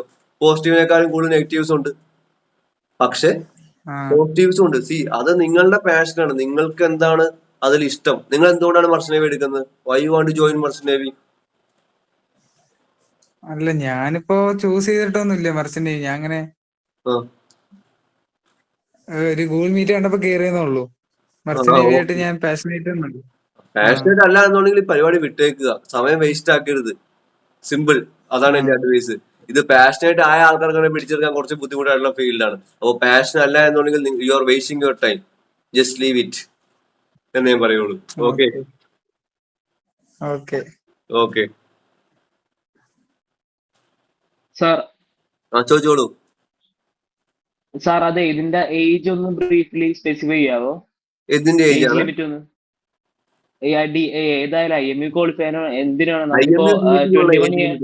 ഇതിന്റെ അകത്ത് ഗവൺമെന്റ് ഏജ് ലിമിറ്റ് എനിക്ക് സിമ്പിൾ ആയിട്ട് പറയാം. ഇതിനകത്ത് ഗവൺമെന്റ് ഏജ് ലിമിറ്റ് എന്ന് പറയുന്നത് നിങ്ങൾക്ക് 25 വയസ്സ് വരെ നിങ്ങൾക്ക് IMUCT എക്സാം അറ്റൻഡ് ചെയ്യാൻ പറ്റും. ഇതിനുള്ള ഏജ് ലിമിറ്റിനൊന്നും ഒരു ഇഷ്യൂസും ഇല്ല. ഓക്കെ, ഏജ് ലിമിറ്റ് അത് ഓരോ വർഷം ഓരോ അപ്ഗ്രേഡേഷൻസ് വന്നുകൊണ്ടിരിക്കുകയാണ്. അപ്പൊ എനിക്കൊന്നും പറയാൻ പറ്റില്ല. ചില കമ്പനിക്ക് 19 വയസ്സുണ്ട്, ചില കമ്പനിക്ക് 21 വയസ്സുണ്ട്, ചില കമ്പനിക്ക് BSc കഴിഞ്ഞവർക്ക് 22 വയസ്സ്, +2 കഴിഞ്ഞവർക്ക് 19 വയസ്സ്, ചില കമ്പനിക്ക് 25 വയസ്സ് വരെ അക്സെപ്റ്റ് ചെയ്യുന്നവരുണ്ട്. ഇപ്പൊ ആംഗ്ലോ ഒക്കെ 25 വയസ്സ് അക്സെപ്റ്റ് ചെയ്യും. അതെല്ലാം ഓരോ കമ്പനി വൈസ് മാറിക്കൊണ്ടിരിക്കും. അപ്പൊ നിങ്ങളത് ആപ്ലിക്കേഷൻ കൊടുക്കുമ്പോൾ അതെ, അത് കമ്പനി ഇതിന്റെ ജനറൽ ആയിട്ടുള്ള ഒരു ക്രൈറ്റീരിയ 25 വയസ്സാണ്. അപ്പൊ അത് DG ഷിപ്പിംഗ് ഗൈഡ് ലൈൻസ് ആണ് 25 വയസ്സ് എന്ന് പറയുന്നത്. അപ്പൊ 25 വയസ്സ് വരെ IMUCT എക്സാം എഴുതാൻ പറ്റും, നിങ്ങൾക്ക് ചെയ്യാൻ പറ്റും. പല കമ്പനികൾക്കും ഇതിൽ കുറഞ്ഞുള്ള ഏജ് വയ്ക്കും. ഞാൻ ഈ പറഞ്ഞ പോലെ മാർക്കിന്റെ ക്രൈറ്റീരിയ പോലെയാണ്. Minimum mark 60%. പക്ഷെ മിനിമം മാർക്ക് കമ്പനികൾക്ക് 60ന്റെ കൂടുതൽ വെക്കാം, 60 താഴെ വെക്കാൻ പറ്റുന്നുള്ളൂ, 60ന്റെ മേളിലേക്ക് വെക്കാം, 65 വെക്കാം, 70 വെക്കാം. അതുപോലെയാണ് ഏജ് ലിമിറ്റും. 25 വയസ്സാണ് മാക്സിമം ഏജ്. അപ്പോൾ അവർക്ക് പറയാം എനിക്ക് 21 വയസ്സുള്ള പിള്ളേരെ മതി എന്ന് പറഞ്ഞാൽ അത്രയുള്ള പിള്ളേരെ മതി. അതാണ് എന്റെ കാര്യം. Okay sir, okay, thank you. പിന്നില്ലേ സാറേ, ഇതില് ഫിസിക്കലി ഡിസേബിൾ ആയിട്ടുള്ളവർക്ക് എന്തോരം വരെയൊക്കെ നമുക്ക് ഇത് ചെയ്യാം, എങ്ങനെയൊക്കെ? അതായത് ജനറ്റിക്കലി ചെറിയൊരു കാലിനൊക്കെ ഒരു ചെറിയൊരു മുടന്ത്, പക്ഷെ അത് ഗ്രാജുവലി ഇത് നോർമലായി. അത് മെഡിക്കൽ എടുക്കുമ്പോഴേക്ക് എന്തോരം വരെയൊക്കെ അത് നമുക്ക് കണ്ടാലേ മനസ്സിലാവുള്ളൂ അല്ലേ? നമുക്ക് ഇപ്പൊ ഒന്നും പറയാനായിട്ട് കഴിയിരിക്കില്ല. നിങ്ങൾ മെഡിക്കലിന് അങ്ങനെ ഡൗട്ട് ഉണ്ടെങ്കിൽ അത് ഞാൻ ചുമ്മാ എന്തെങ്കിലും പുറത്തറ ഇവിടെ ഇരുന്ന് പറഞ്ഞിട്ട് കാര്യമില്ല. അത് പ്രോപ്പർ ആയിട്ട് ഞാൻ ഇവിടെ നിങ്ങളെ കണ്ടിട്ടോ ഇല്ല, എനിക്കൊന്നും പറയാനും പറ്റില്ല. മെഡിക്കൽ ഗൈഡ് ലൈൻസ് നിങ്ങൾ നോക്കുന്നുണ്ടെങ്കിൽ നിങ്ങൾ DG ഷിപ്പിംഗ് അപ്രൂവൽ ഡോക്ടറിന്റെ അടുത്ത് പോവുക, ഒരു അപ്പോയിന്റ്മെന്റ് എടുക്കുക, ഈ കാര്യം നിങ്ങൾ അവരോട് സംസാരിക്കുക. He's professional in that. അപ്പൊ പുള്ളിക്ക് നിങ്ങളെ വളരെ കൃത്യമായിട്ട് ഹെൽപ്പ് ചെയ്യാൻ പറ്റും. ഇങ്ങനത്തെ കാര്യങ്ങളൊന്നും നിങ്ങൾ ഒരു ഇൻസ്റ്റിറ്റ്യൂട്ടിലുള്ള ആൾക്കാരോടോ എന്നോടോ ഫേസ്ബുക്കിൽ കാണുന്നതോടോ ചോദിക്കരുത്. ഓക്കെ, കാരണം ഞാൻ ഇതിലൊരു പ്രൊഫഷണൽ ആയിട്ടുള്ള ആളല്ല. അപ്പൊ ഞാൻ ചുമ്മാ എന്തെങ്കിലും പൊട്ടത്തരം പഠിച്ച് നിങ്ങൾ ഇത്രയും കഷ്ടപ്പെട്ട് ഇതിലേക്ക് വന്നു കഴിഞ്ഞാൽ ലാസ്റ്റ് പറയുന്നത് മെഡിക്കലി ഇത് പറ്റില്ല എന്ന് പറഞ്ഞു കഴിഞ്ഞാൽ നിങ്ങളുടെ സമയവും വേസ്റ്റ് ആയി, നിങ്ങളുടെ കാര്യങ്ങളും വേസ്റ്റ് ആയി. അതുകൊണ്ടാണ് ഞാൻ ഇവിടെ ഇത് ഇങ്ങനെ പറ്റുന്ന കുറെ ആൾക്കാരുണ്ട്. പല ഇൻസ്റ്റിറ്റ്യൂട്ടുകളിലും ജോയിൻ ചെയ്തിട്ട് മറ്റേ കോച്ചിങ് സെന്ററിൽ ജോയിൻ ചെയ്തിട്ട് അവർ പറയും ഓക്കെ നിങ്ങൾ ജോയിൻ ചെയ്ത ഒരു ഇഷ്യൂസും ഇല്ല, മെഡിക്കൽ ഒന്നും പ്രശ്നമില്ല എന്ന് പറയും. അത് കഴിഞ്ഞ് കഷ്ടപ്പെട്ട് പിള്ളേർ പഠിച്ച് എവിടെയെങ്കിലും എത്തിപ്പെടാൻ എടുത്ത് കമ്പനി മെഡിക്കൽ എടുത്ത് കമ്പനി പറയുവാണ്, കമ്പനി ഡോക്ടർ പറയുവാണ് ഇത് പറ്റില്ല, ഇത് പെർമനന്റ്ലി അൺഫിറ്റ് എന്ന് പറഞ്ഞാൽ നിങ്ങളുടെ ടൈം പോയി വേസ്റ്റ്, എല്ലാം വേസ്റ്റ് ആയി. കമ്പനി പറയും we cannot take you, we are sorry എന്ന് പറഞ്ഞൊരു മെയിൽ അയക്കും. ഓക്കെ, സോ നിങ്ങൾക്ക് അങ്ങനെ ഒരു ഡൗട്ട് ഉണ്ടെന്നുണ്ടെങ്കിൽ നിങ്ങൾ ഒരു അപ്പോയിന്റ്മെന്റ് എടുക്കുക. അപ്പൊ എറണാകുളത്തൊക്കെ ഇഷ്ടമായി DG അപ്പോൾ ഡോക്ടർ ഉണ്ട്, ഡോക്ടറോട് പറയുക മെഡിക്കൽ എടുക്കാൻ വേണ്ടിയിട്ടല്ല, ഇങ്ങനെ ഒരു ഡൗട്ട് ഉണ്ട്, അതിന് വേണ്ടി ഒരു കൺസൾട്ടേഷൻ കിട്ടുവാണെങ്കിൽ നല്ലതായിരുന്നു. 500 രൂപ 600 രൂപയുടെ കേസാണ്. ക്ലിയർ ആയോ? ക്ലിയർ ആണ് സാർ, ക്ലിയർ ആണ് സാർ. അത് നിങ്ങൾ അത് ചോദിച്ച് തീർക്കുന്നതാണ് നല്ലത്. ഞാൻ ചുമ്മാ ഇവിടെ നിന്ന് എന്റെ ഊഹാപോഹങ്ങളുടെയും പറഞ്ഞിട്ട് കാര്യമില്ല. നോർമലി ചെറിയ ചെറിയ പ്രശ്നങ്ങളൊന്നും വലിയ ഇഷ്യൂസ് വരത്തില്ല. പക്ഷെ it is better to consult with a doctor and clear that. അതാണ് ഏറ്റവും better choice. Okay okay sir, okay, thank you. Okay,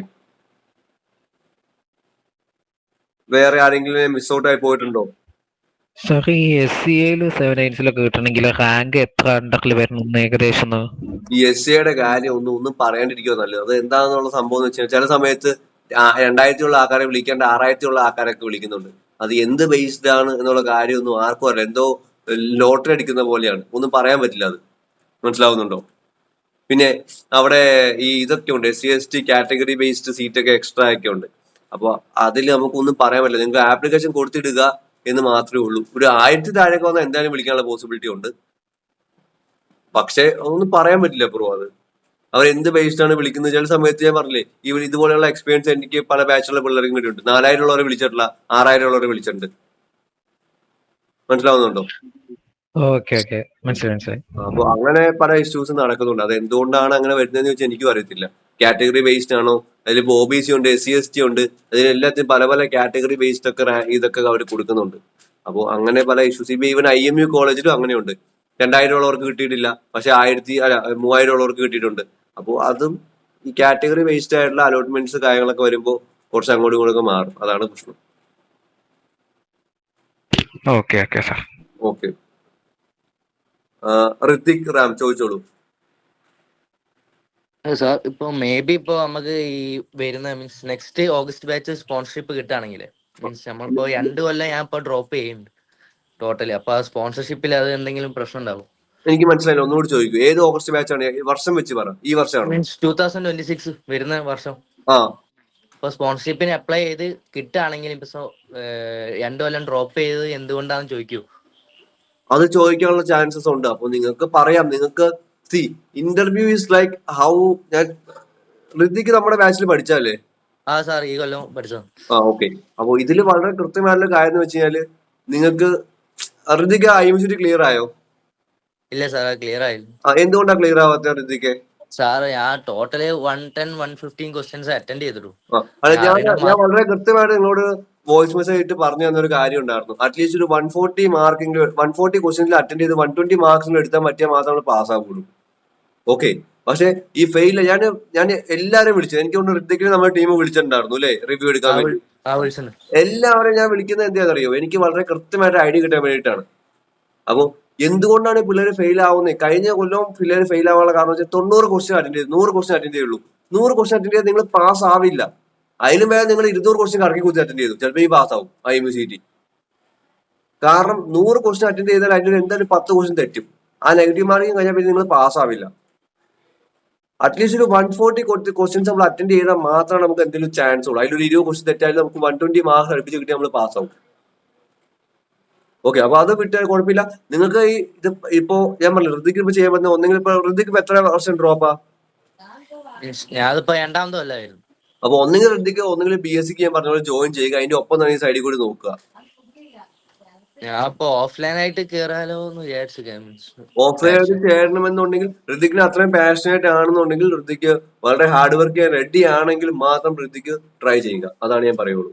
ready ആയോണ്ടാ means എനിക്ക് ഓൺലൈനിൽ തീരെ റെഡി ആവുന്നില്ല. ഓക്കെ. ഓൺലൈൻ റെഡി ആവുന്നില്ല എന്നുണ്ടെങ്കിൽ അങ്ങനെ ചെയ്യുന്നതിന് തോന്നുന്നു. പക്ഷെ വളരെ കൃത്യമായിട്ട് പാഷനേറ്റ് ആയിട്ട് IMCT ക്ലിയർ ആവണം. ഇനി അതിന്റെ ഒരു ലൂപ്പ് ഹോൾ ഞാൻ പറഞ്ഞുതരാം. ഇനി IMCT നിങ്ങൾക്ക് ക്ലിയർ ആകും. IMCT ഒപ്പം തന്നെ നിങ്ങളിപ്പോ ഒരു പുതിയ റൂള് വന്നിട്ടുണ്ട്. ഓക്കെ. IMCTയുടെ ഒപ്പം തന്നെ നിങ്ങൾക്ക് JEE എന്ന് പറഞ്ഞ എക്സാമും കീമും കൂടി നിങ്ങൾ എഴുതുക. ഓക്കെ.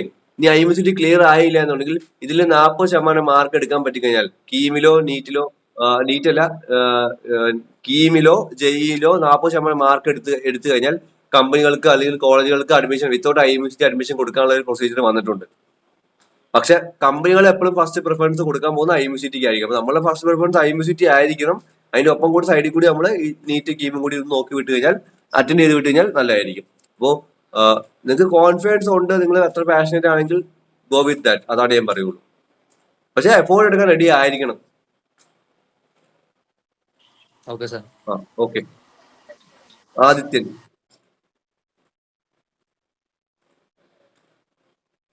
ഡൗട്ട് ഉണ്ടെങ്കിൽ ചോദിച്ചോളൂ.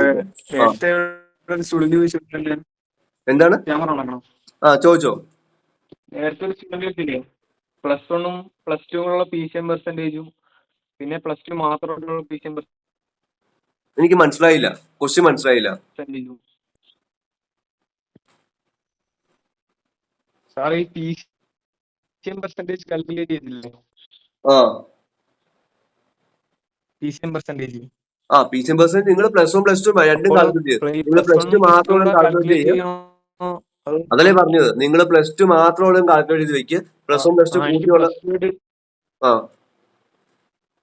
+2 മാത്രമായിട്ട് ഞാൻ കാൽക്കുലേറ്റ് ചെയ്തപ്പോൾ ഒരു 77% ഉണ്ടായിരുന്നു. പക്ഷെ +1 കൂടെ കാൽക്കുലേറ്റ് ചെയ്യുമ്പോൾ എനിക്കൊരു 68% നിൽക്കുന്നത്. നിങ്ങൾ ഇംപ്രൂവിന് അപ്ലൈ ചെയ്തിട്ടുണ്ട്. നാളെ എക്സാം ഉണ്ട്. നിങ്ങൾ നോ ഇഷ്യൂസ്. നിങ്ങൾക്ക് അത്യാവശ്യം എല്ലാ കമ്പനീസ് അപ്ലൈ ചെയ്യാൻ പറ്റും. No issues. 68% ചോദിച്ചോ? 68 സമുദ്രം മാത്രമാണ് പ്ലസ് വൺ പ്ലസ് ടു കൂട്ടിയുള്ള മാർക്ക് ചോദിക്കുന്നുള്ളൂ. ബാക്കിയുള്ള കമ്പനീസ് ഒക്കെ പ്ലസ് ടു ആണ് ചോദിക്കുന്നത്. അപ്പൊ ബാക്കിയുള്ള കമ്പനീസ് നിങ്ങൾ ആപ്ലിക്കേഷൻ കൊടുക്കുമ്പോൾ നിങ്ങൾക്ക് 77 ഇല്ല പ്ലസ് ടുവില്, നിങ്ങൾ 77% കൊടുക്കുക. സിമ്പിൾ, പരിപാടി കഴിഞ്ഞു. 75 മേലെ ഉണ്ടെങ്കിൽ നിങ്ങൾക്ക് മാക്സിമം കമ്പനി കൊടുക്കാൻ പറ്റും. ഇംപ്രൂവ്മെന്റ് അറ്റൻഡ് ചെയ്യാന്നും പറഞ്ഞല്ലോ കുഴപ്പമുണ്ടോ? ഇംപ്രൂവ്മെന്റ് അറ്റൻഡ് ചെയ്തു, പ്രത്യേകിച്ച് വലിയ കാര്യമൊന്നുമില്ല. കാരണം നിങ്ങളുടെ ക്രൈറ്റീരിയ ഓൾറെഡി നിങ്ങൾ മീറ്റ് ആയിട്ടുണ്ട്. നിങ്ങൾക്ക് അറ്റൻഡ് ചെയ്യണമെങ്കിൽ നിങ്ങൾ അറ്റൻഡ് ചെയ്തു, പ്രത്യേകിച്ച് വലിയ കാര്യമൊന്നുമില്ല. നമ്മുടെ ഈ റിസൾട്ട് മാർക്ക് ലിസ്റ്റ് വരാൻ നേരത്തെ അപ്പൊ ഇംപ്രൂവ്ഡ് എന്ന് കാണിക്കുന്ന എന്തെങ്കിലും പ്രശ്നം അങ്ങനൊന്നും ഇല്ല? അത് പ്രശ്നമുണ്ട്. ചില കമ്പനികൾ ഇംപ്രൂവ്ഡ് മാർക്ക് അക്സെപ്റ്റ് ചെയ്യില്ല. ഇപ്പൊ ഫ്ലീറ്റ് മാനേജ്മെന്റ് ഉള്ള കമ്പനീസ് ഒന്നും ഇംപ്രൂവ്ഡ് മാർക്ക് അക്സെപ്റ്റ് ചെയ്യില്ല. നിങ്ങൾ 77% തന്നെ കൊടുക്കേണ്ടി വരും. 77%. അപ്പൊ നേരത്തെ മാർക്ക് ലിസ്റ്റ് കൊടുത്താൽ മതി? നേരത്തെ മാർക്ക് ലിസ്റ്റ് കൊടുത്താൽ മതി. ഇംപ്രൂവ്മെന്റ് ചെയ്ത് കഴിഞ്ഞാൽ നിങ്ങൾക്ക് ഇംപ്രൂവ്മെന്റിന്റെ സബ്ജക്റ്റിന് മാത്രമായിട്ടുള്ള മാർക്ക് ലിസ്റ്റ് അല്ലേ കിട്ടാൻ പോകുന്നത്. അപ്പോ നിങ്ങൾ പഴയ മാർക്ക് ഷീറ്റ് വെച്ച് കൊടുക്കുക. നിങ്ങൾ പഴയ മാർക്ക് ഷീറ്റ് വെച്ച് കൊടുക്കുക, ആപ്ലിക്കേഷൻ കൊടുക്കുക, പരിപാടി കഴിഞ്ഞു. എക്സാം ഇപ്പം ഇംപ്രൂവ്മെന്റ് അറ്റൻഡ് ചെയ്തില്ലെന്ന് പറഞ്ഞത് കുഴപ്പമില്ലല്ലോ. അത് അവരെങ്ങനെ അറിയാൻ പോകുന്നത്? നിങ്ങൾ അതിന്റെ മാർക്ക് ഷീറ്റ് കാണിച്ചിട്ടില്ല എന്നുണ്ടെങ്കിൽ അവരെങ്ങനെ അറിയാൻ പോകുന്നത് നിങ്ങൾ ഇംപ്രൂവ്മെന്റ് അറ്റൻഡ് ചെയ്തോ ഇല്ലയോ എന്ന്? എനിക്കൊരു ഡൗട്ട് ഉണ്ടായിരുന്നു. നമ്മൾ ഈ ഫൈനൽ മാർക്ക് ലിസ്റ്റ് സ്കൂളിൽ നിന്ന് തരത്തില്ലേ? അതല്ലേ പറഞ്ഞത്. നിങ്ങൾക്കിപ്പോ 77% ഉണ്ടെങ്കിൽ നിങ്ങൾ കൊടുക്കേണ്ട ആവശ്യമൊന്നുമില്ല. ഇനി നിങ്ങൾക്ക് കൊടുക്കണമെന്ന് അത്ര ആഗ്രഹം ഉണ്ടെങ്കിൽ കൊടുക്കുക, പ്രത്യേകിച്ച് വലിയ കാര്യമുള്ള കാര്യമില്ല. അപ്പോ നിങ്ങൾ ഇപ്പോ ചില കമ്പനീസ് ഉണ്ട്, ഫ്ലീറ്റ് മാനേജ്മെന്റ് പറയുന്നത് ഇംപ്രൂവ്മെന്റ്, അപ്പൊ നിങ്ങൾ അതിന്റെ കാര്യം മിണ്ടാൻ പോകാൻ വരുന്നത്. പരിപാടി കഴിഞ്ഞു, സിമ്പിൾ. നമ്മൾ ഈ അവർക്ക് അയച്ചു കൊടുക്കുന്ന ഈ മാർക്ക് ലിസ്റ്റ് എന്ന് പറയുന്ന നമ്മൾ ഈ കഴിഞ്ഞ റിസൾട്ട് നോക്കുമ്പോൾ അയച്ചു കൊടുക്കുന്ന റിസൾട്ട് ഇല്ല, അത് കൊടുത്താൽ പോരെ? ബ്രോ, നിങ്ങള് ഇപ്പൊ പ്ലസ് ടുവിന്റെ മാർക്ക് ഷീറ്റ് നിങ്ങളുടെ കയ്യിൽ ഓൾറെഡി ഉണ്ടല്ലോ. അതിൽ ഇംപ്രൂവ്മെന്റ് എന്നുള്ള കാര്യമൊന്നും എഴുതിയിട്ടില്ലല്ലോ. ഇല്ല. നിങ്ങൾ ആ മാർക്ക് ഷീറ്റ് അയച്ചു കൊടുക്കുക, പരിപാടി കഴിഞ്ഞില്ല. അവരെങ്ങനെ മനസ്സിലാവുന്നത് നിങ്ങൾ ഇംപ്രൂവ്മെന്റ് എഴുതിയോ ഇല്ലയോ എന്ന്? എനിക്കൊരു ഡൗട്ട് ഉണ്ടായിരുന്നു. അതിപ്പോ ക്ലിയർ ആയില്ലേ? നമുക്ക് അവസാനം സ്കൂളിൽ നിന്ന് ഒരു ഇത് കിട്ടത്തില്ലേ, ബൈൻഡിങ്, അതാണ് കൊടുക്കേണ്ടത്? അങ്ങനെ ഒരു ഡൗട്ട് ഉണ്ടായിരുന്നു. അതിന്റെ ആവശ്യമില്ല. നിങ്ങൾക്ക് മറ്റേ ഇപ്പൊ പഴയ മാർക്ക് ഷീറ്റ് കൊടുത്താൽ മതി. Thank you sir. ഓക്കെ. വേറെ ആരെങ്കിലും പെൻഡിങ് ആയിട്ടുണ്ടോ ഡൗട്ടുകൾ? ഇല്ലെങ്കിൽ നമുക്ക് വൈൻഡ് അപ്പ് ചെയ്യാം meeting. Sir, BTech marine engineering sponsorship ആവശ്യമുണ്ട്. എന്താണ്? ബിടെക് മറൈൻ എഞ്ചിനീയറിംഗിന് സ്പോൺസർഷിപ്പ് ആവശ്യമുണ്ട്. ഇതെല്ലാം ഞാൻ ഒരുപാട് പ്രാവശ്യം ഇൻസ്റ്റാഗ്രാമിൽ വീഡിയോ ഇട്ട കാര്യങ്ങളാണ് കേട്ടോ. നിങ്ങൾ പിന്നെ ചോദിക്കുന്നത്. പക്ഷെ ഞാൻ പറഞ്ഞുതരാം. ബേസിക്കലി സ്പോൺസർഷിപ്പ് എന്തിനാണ് സ്പോൺസർഷിപ്പ് നമ്മൾ എടുക്കുന്നത്? അപ്പോ നിങ്ങൾക്ക് പ്ലേസ്ഡ് ആവണമെന്നുണ്ടെങ്കിൽ സ്പോൺസർഷിപ്പ് എടുത്ത് പഠിക്കുവല്ലേ നല്ലത്. അല്ല സാർ, അപ്പൊ അവര് പറയുന്ന കമ്പനിയിൽ ചെന്ന് പഠിക്കണം, അവര് പറയുന്ന കോളേജിൽ ചെന്ന് പഠിക്കണ്ടേ? കമ്പനി പറയുന്ന കോളേജിൽ നിങ്ങൾക്ക് അവര് ജോലി തന്നെ അവര് പറയുന്നത് നിങ്ങൾക്ക് കേൾക്കാൻ പറ്റില്ലെങ്കിൽ പിന്നെ അവരെന്താ നിങ്ങൾ എടുക്കുന്നത്? ഞാനൊരു കാര്യം ചോദിക്കട്ടെ. ഇപ്പോ നിങ്ങൾക്ക് ഇഷ്ടമുള്ള കോളേജിൽ പോയി പഠിച്ചു, ഓക്കെ, പഠിച്ചറിയാൻ നിങ്ങൾക്ക് ജോലി കിട്ടിയില്ല, നിങ്ങൾക്ക് എന്ത് ചെയ്യാൻ പറ്റും? നിങ്ങൾ എന്ത് ചെയ്യും അത് കഴിഞ്ഞിട്ട്? അതൊന്ന് പറയാൻ പറ്റുമോ? നിങ്ങളുടെ ഇഷ്ടത്തിന് കോളേജിൽ പോയി പഠിച്ചു, നിങ്ങൾ സ്പോൺസർഷിപ്പ് എടുത്തില്ല, നിങ്ങൾ സിമ്പിൾ ആയിട്ടൊരു കോളേജിൽ പോയി പഠിച്ചു, നിങ്ങൾ പഠിച്ചറിയിട്ട് നിങ്ങൾ ജോലി കിട്ടിയില്ല കോളേജിൽ നിന്ന്, നിങ്ങൾ എന്ത് ചെയ്യും? നിങ്ങളെ കൊണ്ട് എന്ത് ചെയ്യാൻ പറ്റും? ഒന്ന് കേൾക്കട്ടെ.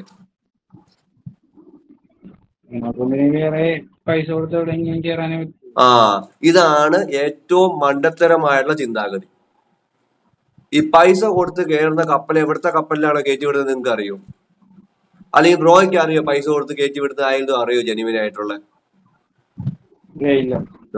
നിങ്ങളെ പോലെ ഉള്ളവരാണ് ഈ ഫീൽഡ് കുളം തോണ്ടി വെച്ചിരിക്കുന്നത്. പൈസ കൊടുത്ത് കയറാം എന്നുള്ള രീതിക്ക്. ഞാൻ സത്യം പറഞ്ഞാണ്, ദിസ് ഈസ് ഫാക്ട്.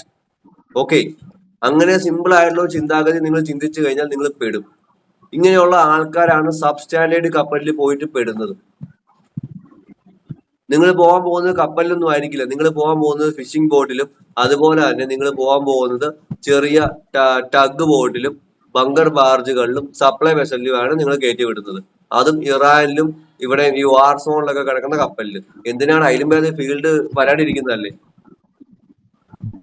എന്തിനാണ് ഈ ഇത്രയും സബ് സ്റ്റാൻഡേർഡ് ആയിട്ടുള്ള കപ്പലിൽ പോയിട്ട് ജീവിതം തൊളിക്കുന്നത്?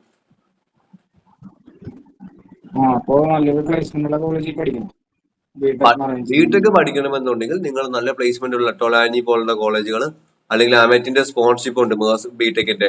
അതിൽ നിങ്ങൾ ആമറ്റിൽ മേഴ്സിന്റെ സ്പോൺഷിപ്പ് ട്രൈ ചെയ്യുക. MSc ഷിപ്പ് മാനേജ്മെന്റിന്റെ സ്പോൺഷിപ്പ് ഉണ്ട്. സമുദ്ര ഇൻസ്റ്റിറ്റ്യൂട്ട് ഉണ്ട്. ഇനി IMU സിറ്റി നല്ല റാങ്ക് എടുക്കുവാണെങ്കിൽ ഫീസ് കുറച്ച് IMU കൊൽക്കത്ത കോളേജിൽ പഠിക്കാം. ഇത് ഇത്ര 5-6 ഓപ്ഷൻ ഉണ്ട്. അപ്പോൾ പഠിക്കാൻ റെഡി ആണെങ്കിൽ, ഹാർഡ് വർക്ക് ചെയ്യാൻ റെഡി ആണെങ്കിൽ ഇതൊക്കെ ഓപ്ഷൻസ് ആണ്. സാർ അപ്പോ കൊച്ചിൻ യൂണിവേഴ്സിറ്റി എങ്ങനെയുണ്ട്? കൊച്ചിൻ യൂണിവേഴ്സിറ്റി ഓക്കെ ആണ്, പക്ഷെ ഞാൻ സജസ്റ്റ് ചെയ്യാത്തത് അവിടെ ചില സമയങ്ങളിൽ പ്ലേസ്മെന്റ് ഉണ്ട്, ചില സമയങ്ങളിൽ പ്ലേസ്മെന്റ് ഇല്ല. അപ്പോൾ എനിക്ക് ഓപ്പൺലി സജസ്റ്റ് ചെയ്യാൻ പറ്റില്ല. അപ്പൊ എനിക്ക് കൊച്ചിൻ യൂണിവേഴ്സിറ്റി പഠിക്കണമെന്ന് അതിന് താല്പര്യം. അപ്പൊ സ്പോൺസർഷിപ്പ് എടുത്തു കഴിഞ്ഞാൽ അത് നടക്കത്തില്ലല്ലോ. സ്പോൺഷിപ്പ് അവിടെ കിട്ടുന്നില്ലല്ലോ. അവിടെ ഒരു കമ്പനി സ്പോൺഷിപ്പ് കൊടുക്കുന്നില്ല. അപ്പൊ അത് നിങ്ങളുടെ റിസ്ക് ആണ്. ഓക്കെ, അവിടെ അഡ്മിഷൻ കിട്ടും. അഡ്മിഷൻ കിട്ടുന്നതിൽ ഒരു പ്രശ്നമൊന്നുമില്ല. ഭയങ്കര ടൈറ്റ് ആയിട്ടുള്ള കോമ്പറ്റീഷൻ ഒന്നും അവിടെ ഇല്ല അഡ്മിഷൻ കിട്ടാൻ വേണ്ടി. ഓക്കെ,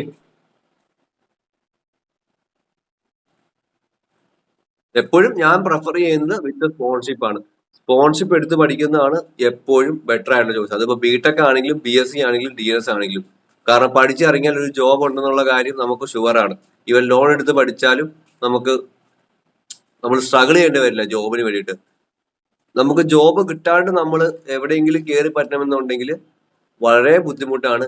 പൈസ കൊടുത്താൽ തന്നെ 90% പേരെ പൈസ പോയത് മാത്രമേ ഉള്ളൂ. ആരും കരകയറിയും കണ്ടിട്ടില്ല. ഞാൻ പല ആൾക്കാരെയും കണ്ടിട്ടുണ്ട്. ഇവിടുന്ന് സിംഗപ്പൂരൊക്കെ കയറ്റി വിട്ടിട്ട് തന്നെ കാശ് പോയ ആൾക്കാർ വളരെ ബുദ്ധിപൂർവമായ തീരുമാനമൊക്കെ എടുക്കും.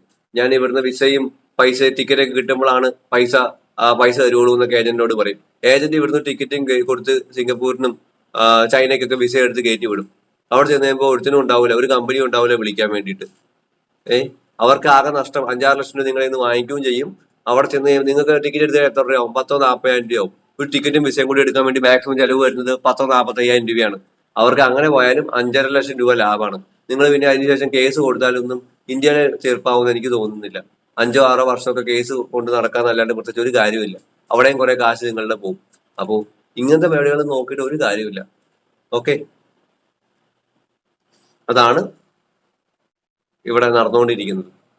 പൈസ കൊടുത്ത് രക്ഷപ്പെട്ട ആൾക്കാർ ഞാൻ വളരെ ചുരുക്കം, ലക്ക് എന്നൊക്കെ പറഞ്ഞ പോലെ ആൾക്കാരെ മാത്രമേ കണ്ടിട്ടുള്ളൂ. അല്ലാണ്ട് വേറെ ആരെയും കണ്ടിട്ടില്ല. മാക്സിമം പേരും പെട്ടിട്ടേ ഉള്ളൂ.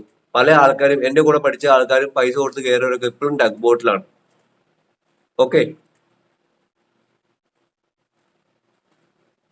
വേറെ ആരെങ്കിലും ഉണ്ടോ? എന്തെങ്കിലും ഡൗട്ട് ഉണ്ടോ?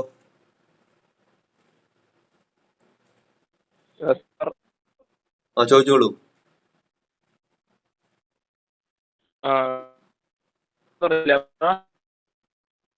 കേൾക്കുന്നില്ല.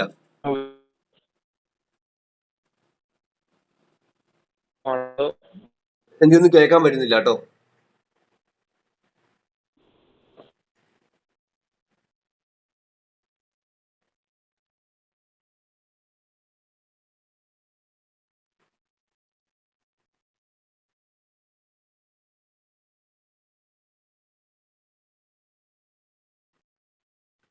ഓക്കെ, അപ്പൊ അങ്ങനെയാണെങ്കിൽ മീറ്റിംഗ് വൈൻഡപ്പ് ചെയ്യുവാണ്. വേറെ ആർക്കും എന്തെങ്കിലും ഡൗട്ട്സ് ഉണ്ടോ?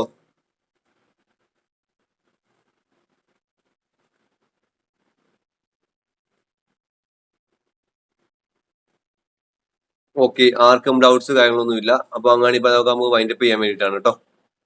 ഓക്കെ.